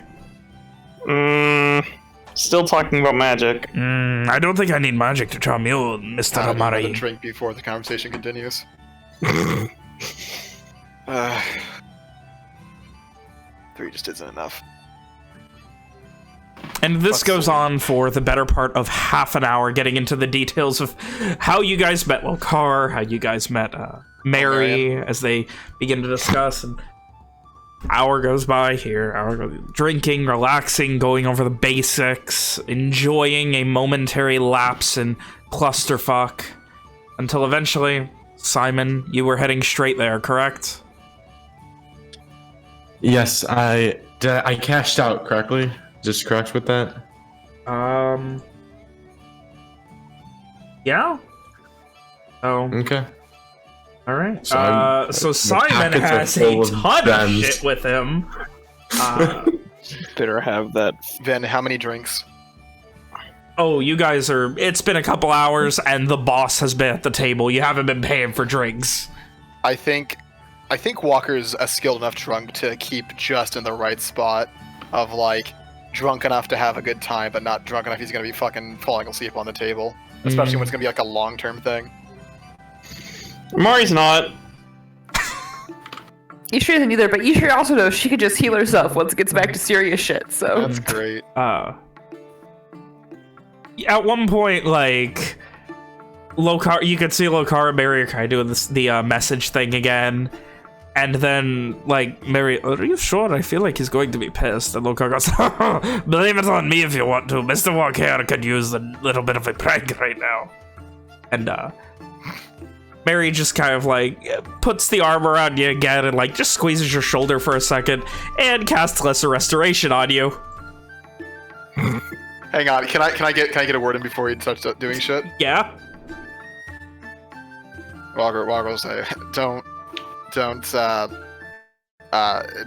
you don't want to prank me when I'm drunk. I always fall for it. Well, he kind of shrugs. I don't know where this is going to fall then. And that's when he does it. And like that, you are sober once more. Motherfucker! God, fuck you! I told him I did not want to do it, but your good friend Sirius here, Mr. Lokar was very insistent that it would be funny. It's kind of funny. Fucking drink wasted. Like laughing her ass off. Walker looked extremely sober and extremely pissed. And at that, you see Mary just drag another... This is a full tankard, and then you see another bottle of less overpriced expensive wine get poured into it, and a tankard full of wine. Let me make it up to you. Good. There you are. Enjoy. Well, Walker's not gonna say no to free shit, so he's just gonna fucking start going to town. Again. Being more pissed than before. Oh. Staring at these two spell slots is very fun. Oh. And of course, Simon did arrive with a bag full of shit. Like, he's got that Santa look to him right now. Fucking Simon in his funny bag get to see an angry Walker chugging wine while sitting next to Elmarion. As God intended. And Someone would have a separate bag of all the stuff from Miles and hand it over to Owen. He's not here. Owen's still not here. Fucking Christ. Puts on an empty chair. How long is it bed? Couple hours Hours? at this point. 3? Yeah, 3 or so hours. How long does it take to walk from the hint of home to home? 30 minutes? Yeah, 20 like minutes? half hour or so. I think that we should get Owen. Are you sure we are, is he busy? If he is dealing with something, we should not be bringing him along. Throw in is, you know, very... And Lokar just doesn't finish. We can go to him! Ishri, like, stands up and throws her arms in the air. As if it's the best idea she's ever had in her entire life. At this point, a sending from Lokar to Owen immediately. 5th level spell slot sending from Lokar. To Owen, you hear, Minister Owen, all of your friends are very interested in you joining us. Myself and Mary, very much so as well. Is there perchance a way you could, and a second sending, be interested in joining us here, or should we come to you as Miss Ishri has suggested? Before I respond to that, has there been any, like, has Miles slipped into sleep? He has? Like, vaguely? Like, it's definitely not a healthy sleep, but he is breathing and unconscious, as that can be a definition of sleep. Did Owen, like, move Miles' arms so he's not, like, doing the shackle position? Like, put his arms at his side? What happens if I try to do that? He's okay. Like, he doesn't. Like, he's knocked out enough that you can move him. Yeah, like, Owen would have tried to make him comfortable. As comfortable as he can be. And at some point, he would also have, like, gone downstairs to make tea. Yeah. As it is, you know, important to him that Miles drinks some tea.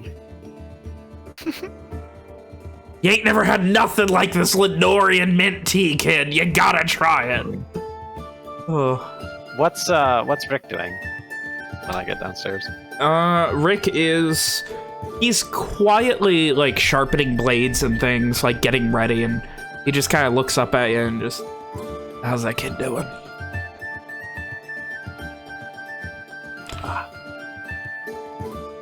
Better know that he's out of that place.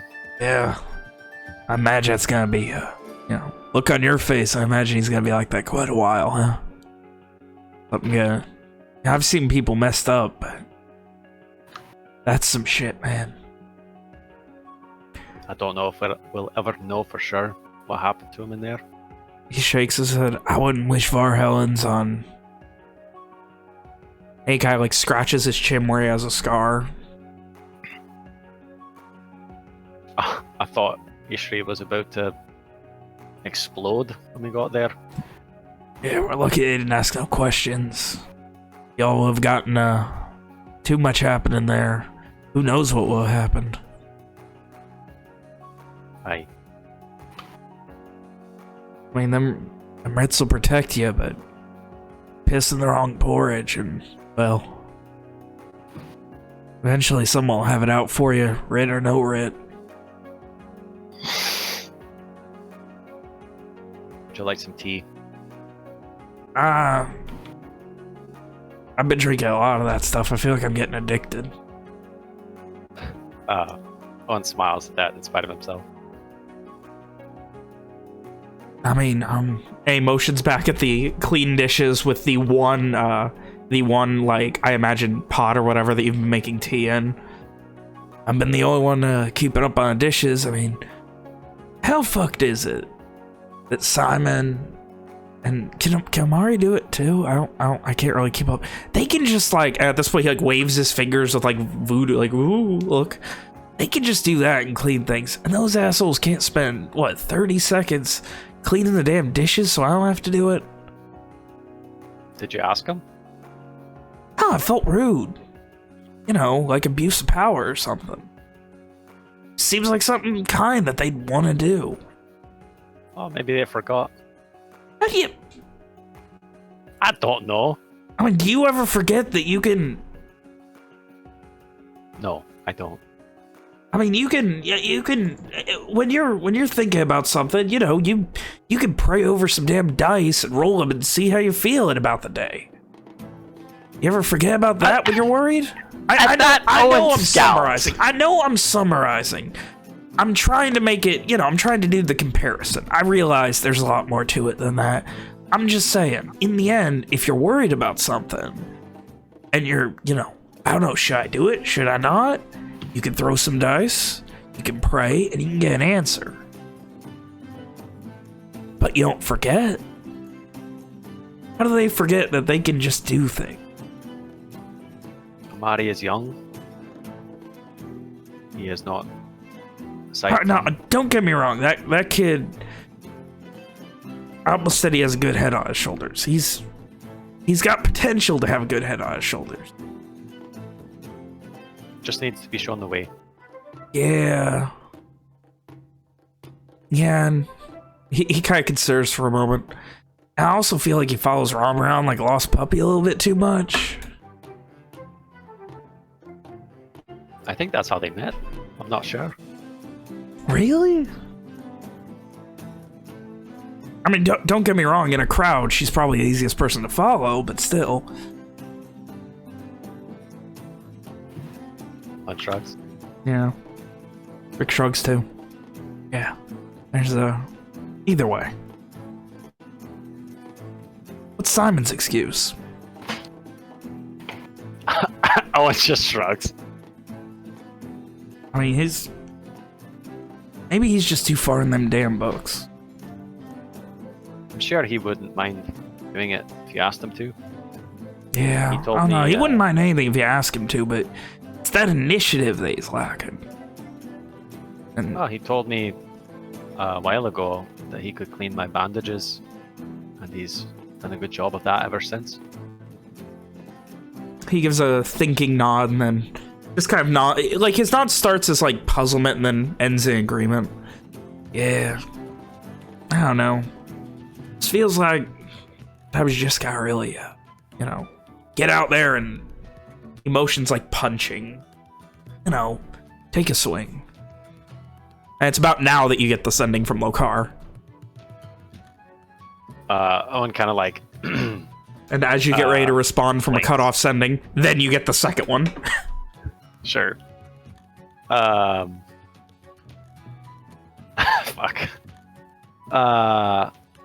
Is like when you sending somebody and you're wasted, does it convey tone too? Yeah, it conveys tone. So like I could tell that he's just fucking smashed. He's smashed, yeah.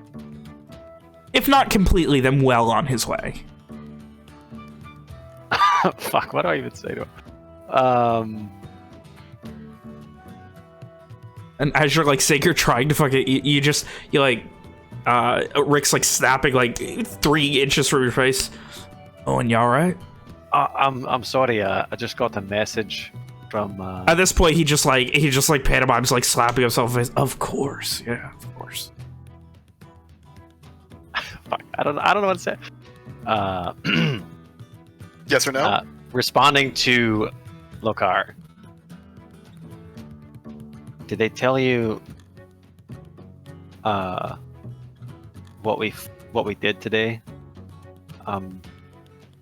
He's resting now, but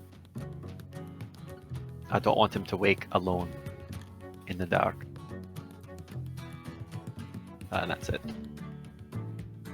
There is a response.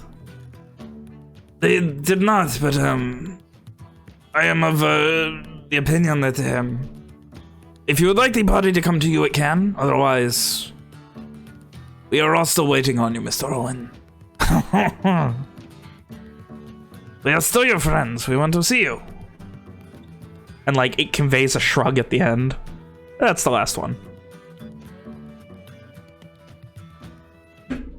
Damn it. Damn it. Owen like frowns, and then he looks up at Rick. I hate this so much. I have a favor to ask of you, Rick. Yeah, what is it? I need to go speak to Lokar about some things. Don't know how long I have until he passes out drunk. Could you watch over Miles while I'm away? Yeah. Not the first time I've had to keep an eye on a kid coming out of some rough shit, so I know what I'm doing. Thank you. He gives a little smile. And thank you as well for the tea. Don't It's worry about greatly it. appreciated. Kid's in good hands. You go enjoy yourself. If anything happens, I'll Alright, I won't be away too long. Yeah, that's good. That's good. I can't and he pantomime slapping himself in the face again. Can't do that.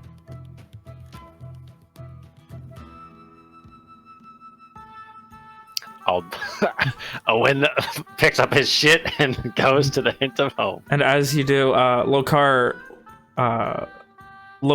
whispers, he considers, like, with his arms around Amari and Rom, you see him consider strongly for a moment. The insightful amongst you would realize he has a very, ooh, I fucked up look on his face. After considering for a moment, he leans over to Rom and, like, pulls her in with his arm around her and whispers to her.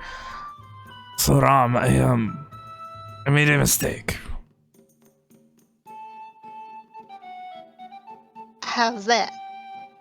I can't, I was using too many of those, messages. I can't get home tonight. Can I crash with you guys? Well, as it just so happens, I have been staying elsewhere most Ooh, nights. where have you been staying?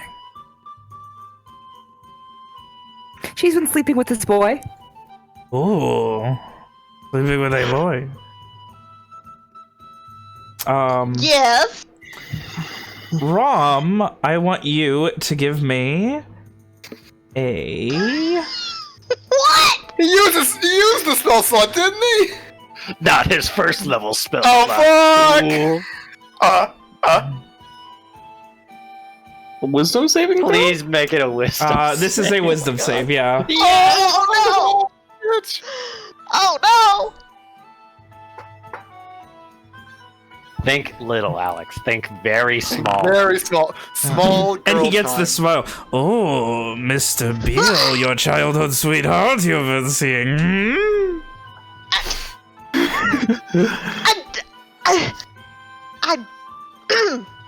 I don't know if I would call college childhood, but I mean, you seem to think it was, so... I love his laugh, it's really funny. she like turns the faintest pink, and this is like the first time anyone has ever seen her like blush even a little.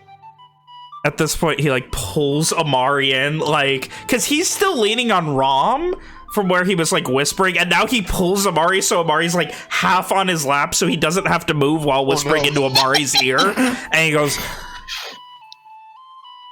She really thought about staying with him and not going with you guys, but she seems to really trust you guys.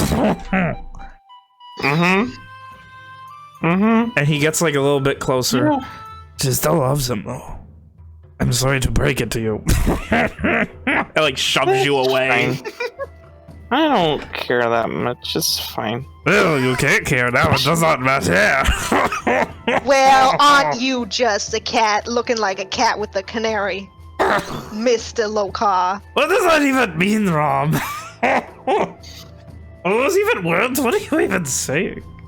Hey, at this point, he like, wait a minute. Who the fuck knows what she is talking about half the time? What do these things mean?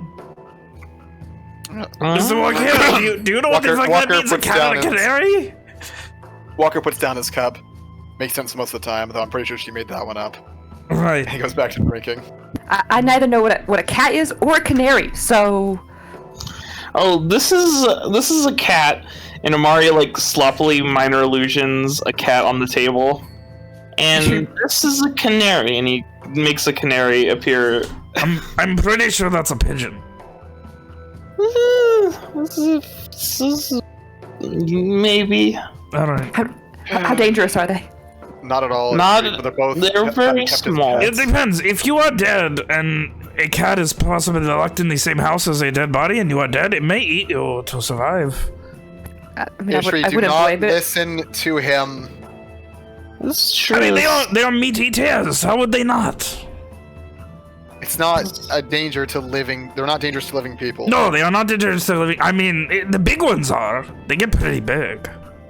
Mari makes like a 5 foot tall lion. A cat isn't the same as a fucking cougar.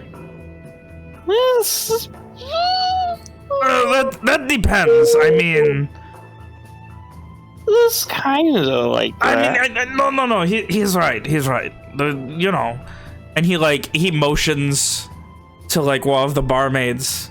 That is nothing like a cat. You can't. Does O'Marion take offense at that? Mary has a little chuckle. He's been in and out. He's, still working and drinking at the same time at this point. So he's half in the conversation, half not. I don't think you can say that. That's kind of. I am just saying. I mean, I'm not saying she's not beautiful. If I were into her, I would proposition her right now. Then do it. You no, I'm wouldn't. not into that. She's nothing to me. Never been my type. Okay. At this point, he kind of turns to everyone else. So, what is next for all of you then? We've went over all of these incredible. Oh, I almost forgot. Owen's on his way. Okay. That's fine. Yeah. So, yes. Other than that, Rom did say it's okay if I stay with you guys tonight. That's good. But I think based on at this point, he like loudly covers his mouth and fake whispers. It sounds like you guys live in a shitty college dorm based on the stories you've been telling me. So I think I'm going to go stay with Rom and Beal tonight. I don't think it's. I don't know if that's really appropriate. It'd probably be very fun. He motions to Ishri in agreement. See, she thinks it would be fun. She's like smiling, but He looks to Ishri. Would you like to join us as well? She just looks at Rob. House is nicer than you'd expect. he is. Oh, I do not doubt it, but Though you could He probably is just get in if fooling that's how you feel. Adri. Don't listen to a word he said. I am just saying, you guys seem to only need the couch, so me and Ishri could sleep head to toe on the bed. She like flaps a hand dismissively. Nah, you don't want to do that. I should probably stay at the house and keep them safe there. Oh, they are Yes. perfectly safe. At this point, he pauses and he like points very accusatory at Simon. What is in the bag? What? What is in the Look bag? at- Did you take got- all you the bought- money? Who goes shopping and then goes to a brothel without going home first? Simon I know you- does. Apparently I do. That is a good joke. I'm gonna go tell that when I get back. Okay. Who goes shopping and then goes to a brothel? Nerds. I mean, that looks sad. I'm a nerd too. I got. Tim pulls out the book, or not the book, but a book from that he got, and a pan. Damn. I got these two. Did you get the pan? Is it the pan? And he like holds it. He like reaches out for the pan. Someone does not give it to him, Mark. You should detect magic. There is evocation magic coming from the pan. Ishri leans over to Amari and stage whispers she just looks at him. It's the pan. You're also detecting illusion magic coming from the book. My book? pan. Yes, a book. Someone clears off the middle of the table a little bit. Whoa. You cannot. If you're clearing it off, you need to be drinking too. Someone down to drink and clears off. Oh, there a we little go. bit. See, the rule is you're only allowed to touch the table if you're drinking off of it. Right, Someone Joaquin? puts the book. Fucking So, Walker puts the puts down book his in the- drink, looks for the car. Oh my god. I Fuck hate you, both old of man. This fucking goes back to drinking. you. So puts the book down, closed, and then opens the book. And then poof. As you do, you see hopping up from the ground a very fluffy black and white cat. Mari goes to pet the cat. It then jumps onto the book and curls up. This is a canary? This is a cat. This is a cat. Mari's like trying to pet the cat. It is going through it. Poor fella. It's a pretty kitty. That is a very good And cat. then, Very good cat. and then also a lot of other things, but I'm not gonna be pulling that stuff out right now. Da-da-da-da-da. Give me a wisdom save, please, Simon. Well, make sure you put that stuff under the table. Don't want to get grabbed. Hold on, I need to check something real quick. Do Lokar and Ilmeria, neither of them have any magic on them? What? No. Four. No, neither of them have any magic on them.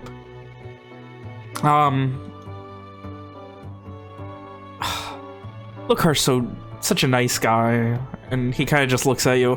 Come on, you can tell us what else is in there. You know, it's not such a bad idea. You're with friends. And, you know, you gotta tell Lokar. It's Lokar. You gotta be nice to him. He's the best. Lokar's the best, man. Well, it's He'd roughly do anything for you. it's roughly 2,500 crosses worth of gems. He just kind of... Walker spits.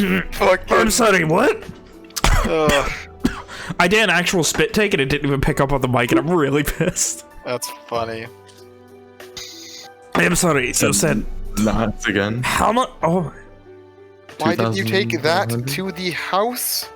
I mean, I know if I came here, I'd be Brett, safe. come on. I mean, Show Lokar's here after Show all. up. Yeah, I'm here, and I want to see them. Come on, come on. Simon started pulling out fucking diamonds and rubies and shit. God, put that shit away. Some finished pieces.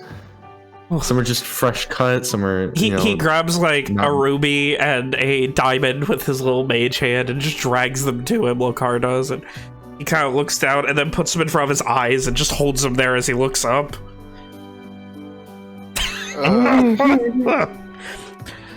I'm seeing nothing but gems today.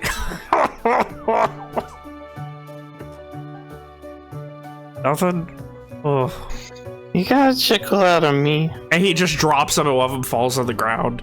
No! Mari like mage hands to pick it up. Oh, well, that's good. Well, it's on a mage hand, but it's the blob. Yeah.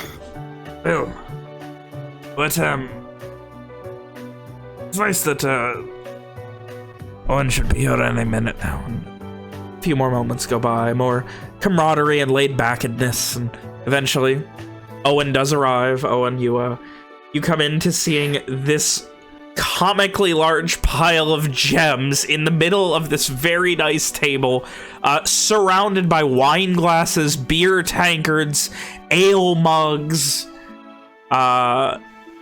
most of it empty, a couple of empty wine bottles, some shot glasses, A group of people who are obviously well on their way to a good a good garish night. Walker. No. It can't be a garish night. They're sitting down at a half Yeah. circle table. Yeah. Walker looks far too sober and annoyed as you approach. I don't know why, but that's really funny. So, Mr. Owen, it is nice to see you. It is nice for you to come back. I hope things are going well, because I'm kind of stranded, and I have to stay with Ram and her boyfriend tonight. Oh, it's good to see you as well. No, he does not. Well, I do, He is because... not staying with us. I don't think you're invited to stay with them. Well, that's okay. Beal will love me, I promise. He gives a wink as he says it. As Owen comes over, Ishri's gonna like grab his arms basically, like across the table. She probably just like throws herself across the table and grabs his arms. Owen, Wait, as you throw yourself across the table, gems go scattering everywhere! She doesn't care about fucking gems. Mage hands all the gems. They're just like getting stuck in the arm and shit as they come back onto the table. No. Ugh. Do you... Oh, what, do you need to have a serious, actual conversation with Lokar? I could prank him if you need me to. Do it! Ishri, do it! Ishri, if you've ever listened to me before, do it now. Okay, Ishri grabs a nearby pitcher, presses it into Lokar's hands, and casts Lesser Restoration. Fuck, he doesn't have counter spell! Fuck! And then she does it to herself too. And she does it to herself too, and she probably is drunk enough that she vomits into the pitcher as she, you know, it compels her to vomit. Lokar looks crestfallen and lost. Walker and he gets up to fucking collect gems because he's still too sober. And he just immediately, like... You can see, he's not at tears, but, like, he's wide-eyed, and he just... he starts, like, feeling around, seeing what kind of, like, glasses aren't empty. He finds, like, some drops of wine, just drinks it. I was having such a good night. Why would you do that, Ishri? It's a prank. You got pranked. Oh, you got me fucking good. Oh. Oh, you are going to have one hell of a night tonight, I will tell you that. If you're stranded for the day, does that mean you'll be sticking around? I mean, yes. I need to rest. I went. When you asked me, you know how sometimes someone is a dick and they ask a question at the end of a sending that you sent them, and then you have to send them another message. Well, you did that to me, and well, that was my way home. So I'm kind of out of juice. I mean, you could have. It's not that far. You could have. Listen, sent someone. I was really, really not in my best mind when I said that. So. I see. Got pranked. And I have nothing to show for it. As Ishri said, there are some things that I need to discuss with you, but if you wish to be merry tonight, then that's fine, as long as you're Oh, no, please. going to be here tomorrow. I mean, I will be around tomorrow now, but if you want to discuss things now, we can. I must say, your friend Mary is great. And it's at this point that Owen realizes Elmarion is there. He's been back and forth. He's not, like, he's on his way over. That's why he said it. And, like, Mary's walking over, and Mary just, oh, hello there, Owen. How are you doing this fine day? Could be a lot worse, Mary, I'll tell you that. Yes, I suppose it could. To this point, the Walker returns to the table with fucking armfuls of gems, I guess. Places them down. Mentions, I'll tell you what, Owen. Lokar wasn't the only one to get pranked today. He looks pointedly at Lokar and then Ilmarion. Hey, do not look at me. He motions to Lokar. He told me to do it. Walker just rolls his eyes and he sits down. He got so pranked.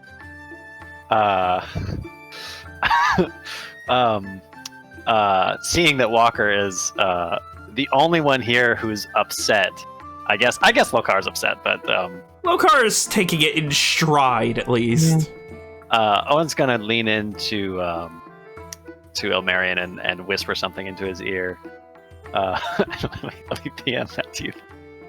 Ooh. Walker isn't just bitter that he's not more drunk already. Takes a lot of game to get this boy going. Whisper secrets is a secret. Mary just gives a thumbs up back. I mean, what are we if not good guests and friends tonight? Whatever the fuck I am. Tonight. You're one of us, Mary? Oh no. One of you? Ugh. Only if you wish to be. I mean, after what happened at the dogs, I don't know if I want to be. Perhaps a wise choice, if I'm honest. I mean, I'm hearing stories about you. Do you know how much... do you know how many fucking times brigadesmen have come here asking my people all kinds of shit about, you know, have you seen anything? Did you see anyone? I swear to God, they upped security. There's all of this fear about attacks. The Scald is turning into shit. Did they fill you in on everything that happened? I mean, most of it. I've been coming and going, so I've not gotten every little bit of it, but, you know. I feel like I've the majority. It's been a long couple of days, I can tell you that. I mean, it certainly seems like it. You leave here for 2 days. He considers for a moment, and then he just gets like, not a sly smile, but like a joking smile. I don't appreciate being used as a replacement for your friend Sirius here. Owen looks like, you know, there's like that mock, mock shock. Yeah, like I would never kind of look. Yeah. It's fine. It's not a replacement. We got 2 of you now. It's like 2 more than we had before. Pause magic also appears to be slightly stronger as well. Ooh, he's weaker than you. And like Amari like pokes his face. There's just this slow blink. And you see just Mary and Lokar just kind of looking at each other. And there's a moment, and they kind of look at each other again, look back at everyone. And Mary just kind of stands up. Look, it is getting later. I am going to have to, you know, keep an eye on things. I still need to change. I'm going to be putting on a performance tonight, actually. Oh no, I don't want to see that. Don't be rude, Amari. No, it is perfectly all right. I'm not the only one. I'm just, you know, every once in a while you have to show off. He considers her and just says again, you know. Then he considers for a second. Yeah, you know, just I have to show the girls how it's done, especially the new ones that haven't seen it. You know, they don't know how to dance. Sometimes you have to. You have to teach them, but they don't know how to move their hips right. You have to. And at this point, he stands up and like start doing like a booty dance, like shift his hips. He's really fucking good. Is he twerking? Is he twerking then? A little bit. There's that moment where like Owen was like enjoying like having a good time with everybody, and then his face just like beet red, just instantly. This is a lovely dance. Could you teach it to all of us as well? Can we join? Nothing would make me happier in the world than for you all to join me up on stage. Hey, motions towards the stage. Then for you all to join me up on stage. I can get you all the uniforms. I can get you all. We can go backstage to the dressing room. We can have a day of it. Quickly, please sit down where Marion was, so he can't sit next to me. Owen dutifully sits down. Mutters something about 2 left feet. Mary goes over towards Ishri and just like puts his hands on her shoulder for a second and just gives her like the biggest side hug ever. Ishri, don't do it. If no one else will get to, and that will make me the happiest brothel owner on the planet. Ishri, that's an exaggeration. He can't possibly be. I already am, so that's not an exaggeration. It is an understatement, if nothing else. No. I think we're going to have a serious conversation, and then I would be honored to learn the dance of your people. He considers for a moment the dance of my people. It's not the dance of our people. That's the dance of people who want to Amari, you are from here as well. It is the dance of your people, too. No, it's not. Are you not among? Are you not among the people who want to get fucked? I don't want to answer that question, Ishri. I don't want to talk about that. At this point, you can see Lokar considering, and Lokar just kind of whispers to Rom, you know, if I were more drunk, I would get an answer to that question right now from him, whether he wanted to or not. Don't say anything. It's like that. It's mean. I'm not being mean. I am helping you lower your inhibitions and enjoy your life. And Mary's like, exactly, that is everything. You just need to enjoy your life. Walker not worry about things. Audibly looks to Owen to think I have to go through this sober. At this point, you see Mary just kind of like motions vaguely in the direction of the bar and begins casting a spell.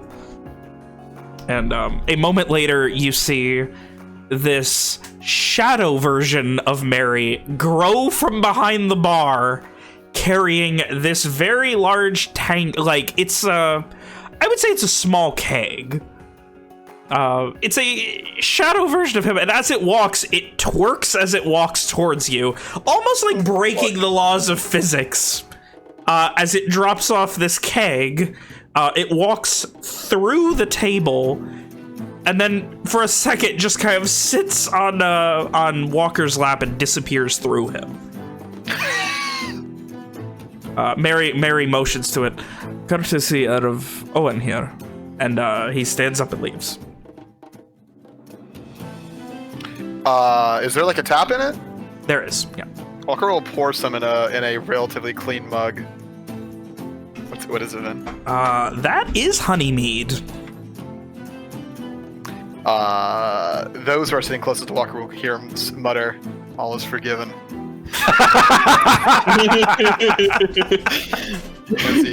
as he goes for his first few sips. Ooh, that's damn good. You don't recognize it immediately. There's no... The keg itself is actually... It has the sigil of the Hint of Home on it.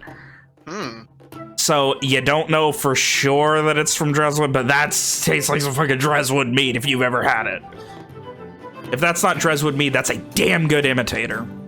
It's followed up by a good shit. Owen gives Walker a conciliatory shoulder pat in between sips. Yeah, I want some. So at this Walker point... definitely get some for Amari. Mr. Owen, before I partake of the... He looks over at it. Honeymead, what is it you wish to ask me about? Is there something important, or, what? There's a lot, but the most important thing is... Would you be able to get a letter to Nashdween for me? I probably could, I could not, you know... I could not get it there like that, but, I could ask someone else at the summit to do so, if you would like. It may be a little bit quicker than by boat, but not incredibly so. You mean it wouldn't get there for a few weeks? Probably quicker than that. It depends on how busy they are. I would ask, but at this point, he gets this wide look. Oh, fuck. Oh, shit. I was sending emotions to Owen so much I cannot even warn them tonight about... Shit. Alright, so I did fuck up. Will be discovered. Yes, I cannot even warn them tonight about that. You mean the people you work for? The summit, yeah. We also never told you about the prophecies either. Prophecies? Oh. That's going to be a long conversation. Is this a conversation for the morning, or...? I think so. It's that bad? I don't know if it... Significant. It's bad. It's a lot of information, a lot to take in. There is hope though. And all it would take is, well, if you can get me back to the Shadowfell. He thinks for a second. That should be possible. I think I would need to ask our planar expert in the summit. Ishtri, for the briefest moment, you could see like she had hope, and you could see like there's just a glimpse of sadness, and then it disappears. She goes, okay. And then she starts drinking again. Now that she's done the thing she needed to do while sober, she starts drinking again. This is fine. They told you what the Red Band have in Barat, right? Lokar? He gives a nod. Very good. Yes, I meant to send that to the summit as well tonight. Well, I got a little caught up in the festivities and, well, instead I just kind of made sure that you were going to be coming here tonight. So, yeah. One like rubs the bridge of his nose. Yeah, Lokar kind of like embarrassingly scratches the back of his head. The man, You can just tell him tomorrow. the man who saved us, captain of the Sun's Chosen. He warned me that the Kins were gathering in Ashduin and that they aimed to attack Barat. And if I could, I should warn them. I have not heard quite that much, but something similar of, Garland has been gathering. He gives a nod in agreement. I messaged my mother last night, but she said that her word might not be enough. I mean, after all, it's her banished son's voice appearing inside her head. I thought maybe a letter would. At He least nods and everyone could read a letter. He nods in trepidatious agreement. As if, yeah, that makes sense, but also, it's Lokar, he doesn't know what the fuck you're talking about militarily right now. He only agrees from the logical standpoint of it. There are, many who would, benefit from the war, probably more so than would benefit from it ending at this point.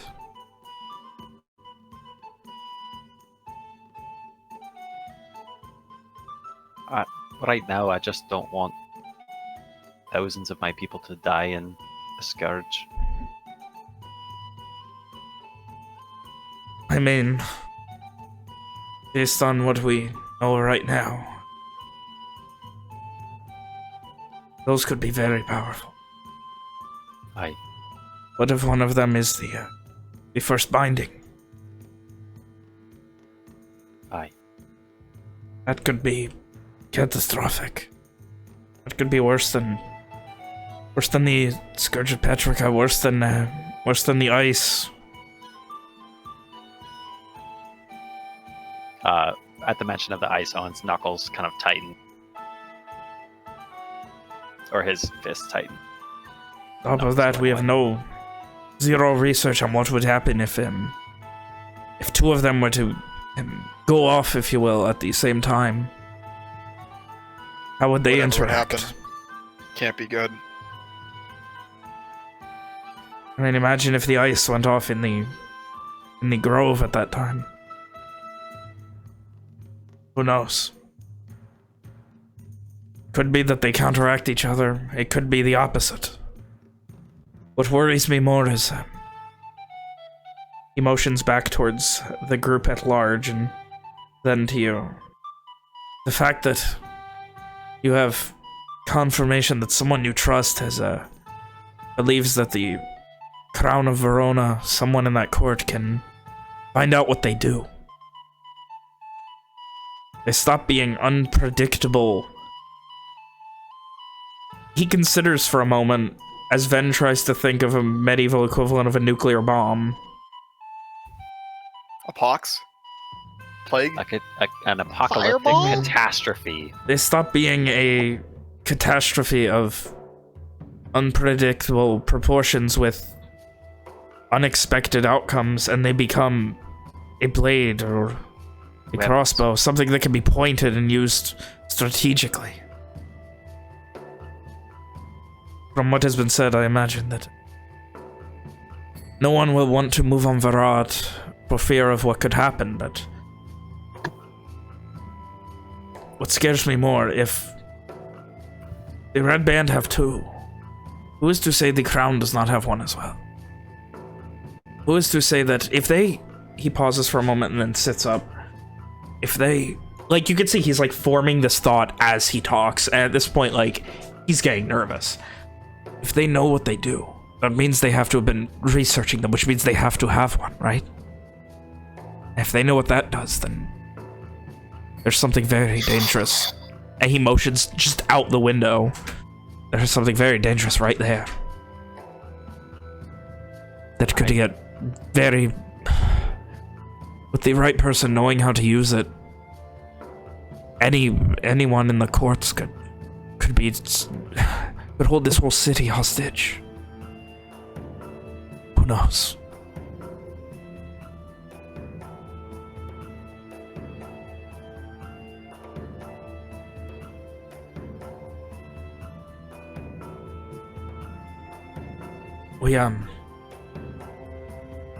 I know you don't want to go into all of it, but with how things are currently going, the belief is that there are the bindings as they have been identified. The one that you all helped me find was the second binding. At this point, he kind of shakes his head. We still have no idea what it does. Other than that, there was the one that you told me you dealt with, the one in Dunrock. That is believed to be the 12th. The ice, 8th. The Fioros, the siege of the Red Band siege of Barat. That was the 9th. And the Petrica, the grove as it stands now. That was the 3rd. At least that is the belief based on what cryptic shit we have found out. So, I mean, you can do the math from there, but if we are to assume there are 12 and not 15 or more, you know, it's like how you know the old prank from when you were kids. Let loose 3 pigs, number them 1, 2, and 4, and let people be scared about the 3rd.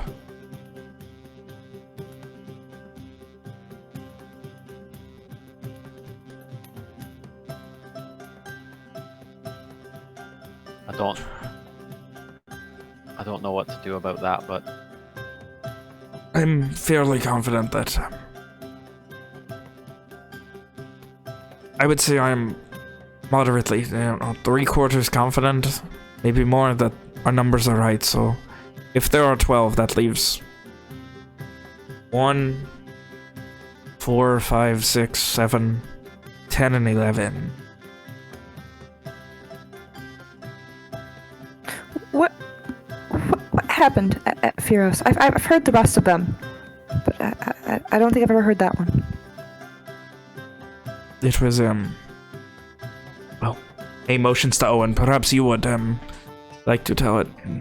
You probably have the best account of anyone I have ever met. Owen kind of goes even more somber, grave, and he looks at Ishri, or no, he doesn't. He actually he gets that 1,000-yard stare.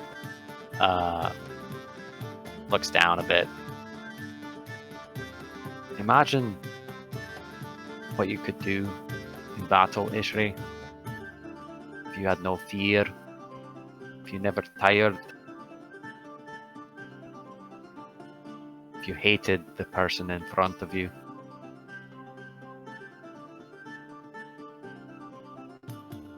A whole army, Red Band, are set loose, Kintaran, in such a state. They fought. Even after you cut them down, they would get back up. They just kept coming and coming. They were going to take Barat. And then they all died at once. Perhaps their bodies couldn't handle it. I don't know. I've never seen anything like it since. Were you there for that one? I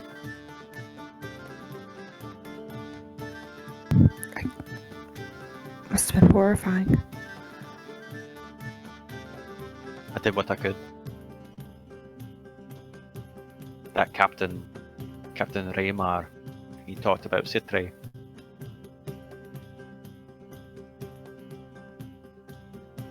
That's where it started.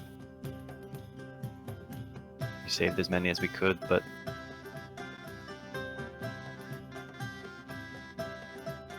wasn't enough. Can't fight an army like that. An army that is arcanely powered.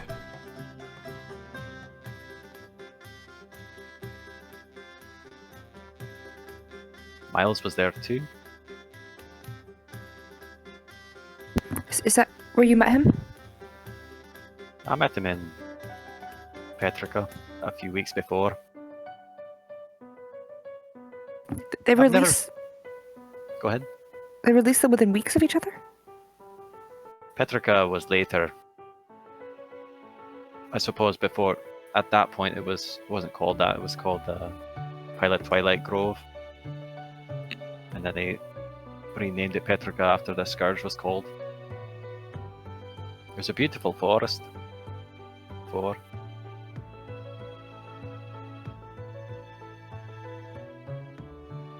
That's where your Have I- sister is. Yes, but you can go. Sorry.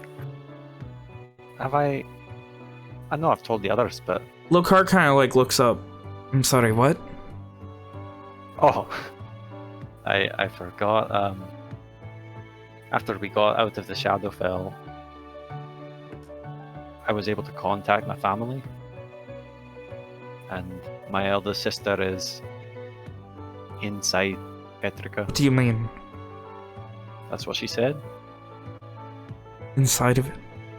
You talked to her. How? Sending? The same arcane ability? And she responded, she was herself? I could tell something was wrong. He sits up even more. You are sure that it was her? Unless you know of a way that sending can fail. He shakes his head. No. But we have never...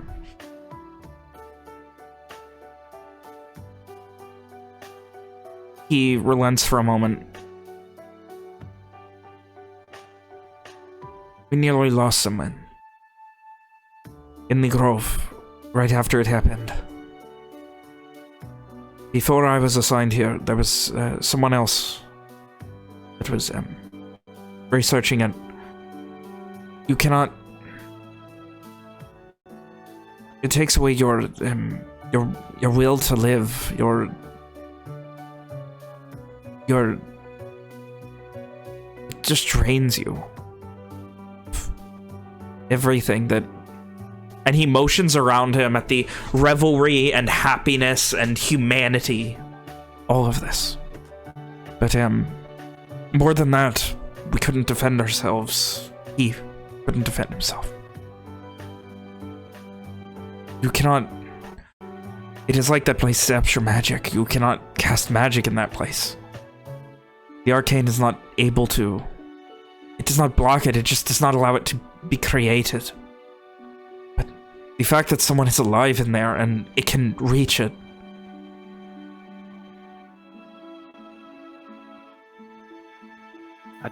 Your sister may know things that... Perhaps they could even end that scourge. But if she stays there, she's not going to survive. You need You to say? get there. It's only a matter of time. What am I to do, Lokar? I don't know.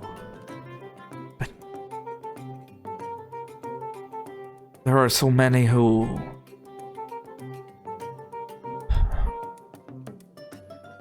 I don't know if you've been there, but that feeling, that unease, just looking at it. It gets worse, but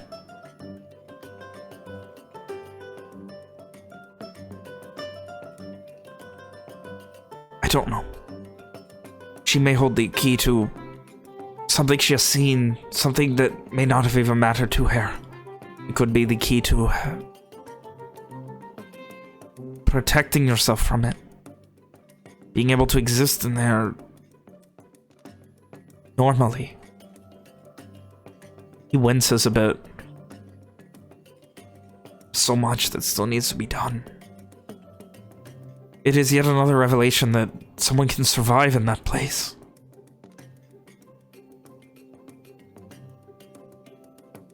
Well, it's either that or face down untold number of red band. Karen.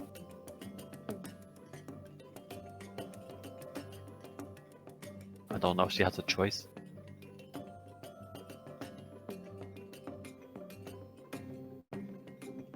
She must be one hell of a fighter. Alice has never asked anyone for anything in her entire life. She has taken what she desires, and yet she asked me for help when I spoke to her.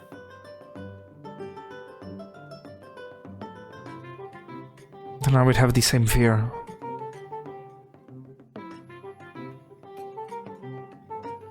Shakes his head.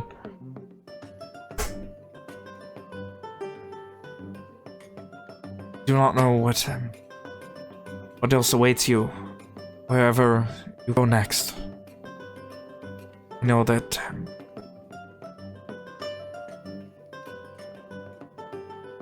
time will grow very short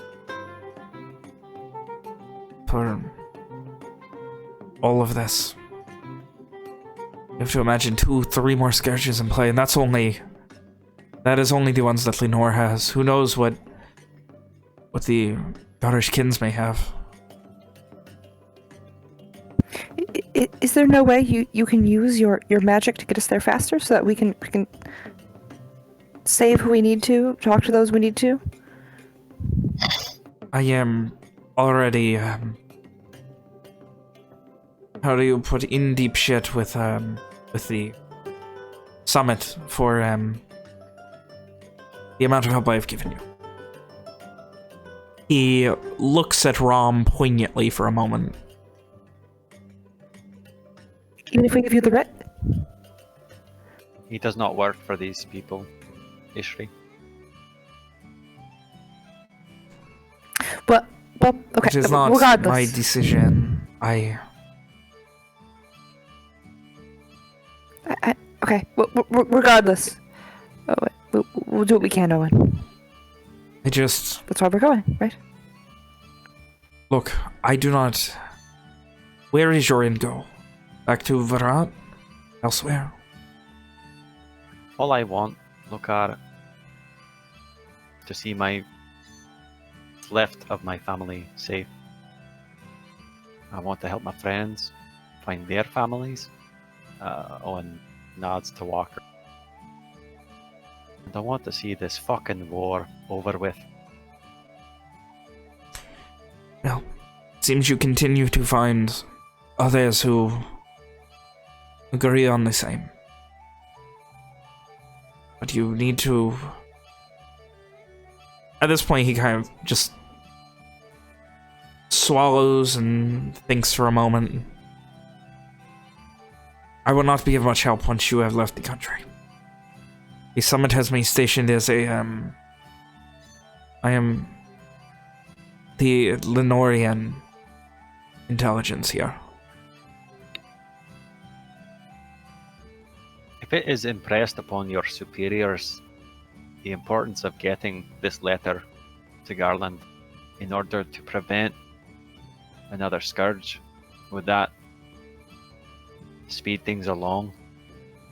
I will explain it to them. You write this letter. You trust me to tell them everything I need to convince them, and I am sure that the next time I am associate in Garland arrives, he will bring it with him. It has to be before the Kin's March. He nods. I understand. I wish I knew more right now. All I heard was the Kings of Garland would have a summit in Nashdween. Apparently it has come to pass and they wish to take Varot back, you say? So I will explain to them how short time is if we do not want more scourges active. Though I fear where that goes. I can try to... I can ask when they mean to march. Or I could talk to my sister again and try and get her to leave the grove. If she feels she is safer there, then she is safer there. You trust that she is safer there, and she is safer there. At least there is predictability in that. More than can be said for the Red Band. Aye. Who would as soon hunt her down in the grove and die themselves as they would ignore her.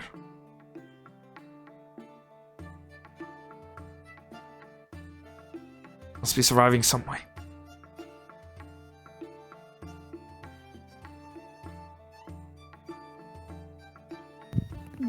We'll rescue her. We'll do what we have to. Yes. Owen smiles sadly around the table. He looks to you, Owen, in particular. There is a lot that needs to be worried about, but, can you do me one favor back? To at least repay the smallest of kindnesses. For all of the darkness that is to come, this war that is going on, the scourges, the danger to our friends and family. We also need to appreciate how lucky we are that we all get to stand, that so much of our family still stands. How lucky I am to have met all of you, to call all of you friends. I would hope that you would feel the same, and for at least one night, take these burdens off of yourself and enjoy yourself. Tonight will not affect anyone. Shakes his head. There's nothing you can do tonight. It cannot wait until morning. So please. And he moves a glass to you. Enjoy yourself tonight. Please, Owen. Fuck.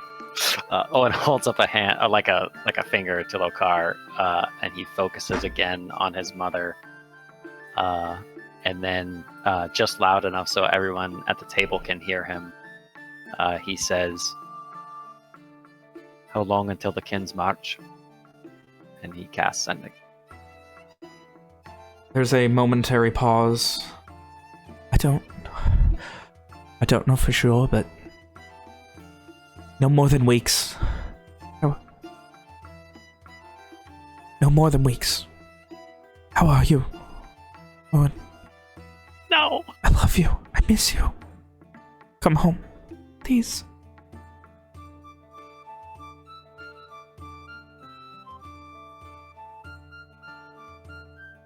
Owen's face kind of contorts in pain for just a second. And then he kind of like he puts his left hand on his charm and he kind of like clutches it. And then he looks up at Lokar and he says, "We have some time." Well, that is a relief. And he moves his hand, and at this point, he starts to get a smile as the glass of ale starts to move up towards your mouth and start to tip. Owen kind of like does the thing, and he reaches out an empty mug towards Walker's keg. Owned, operated. Walker is the one who determines whether or not you get the honey mead. Owen has clearance. Stop. Level 1 Visual clearance. pat down. Ocular Clear. pat down. Yeah. Ocular pat down. Oh. Crossbow pat down. So, as you guys enjoy a night of enjoyment, revelry, and a night to at least let the weight of what's happened be off your shoulders, with Lokar, Mary, and many others at your back to keep you at least afloat for now, with a clear goal in mind, and time seemingly not mattering, at least for one night. We will go ahead and end tonight's session.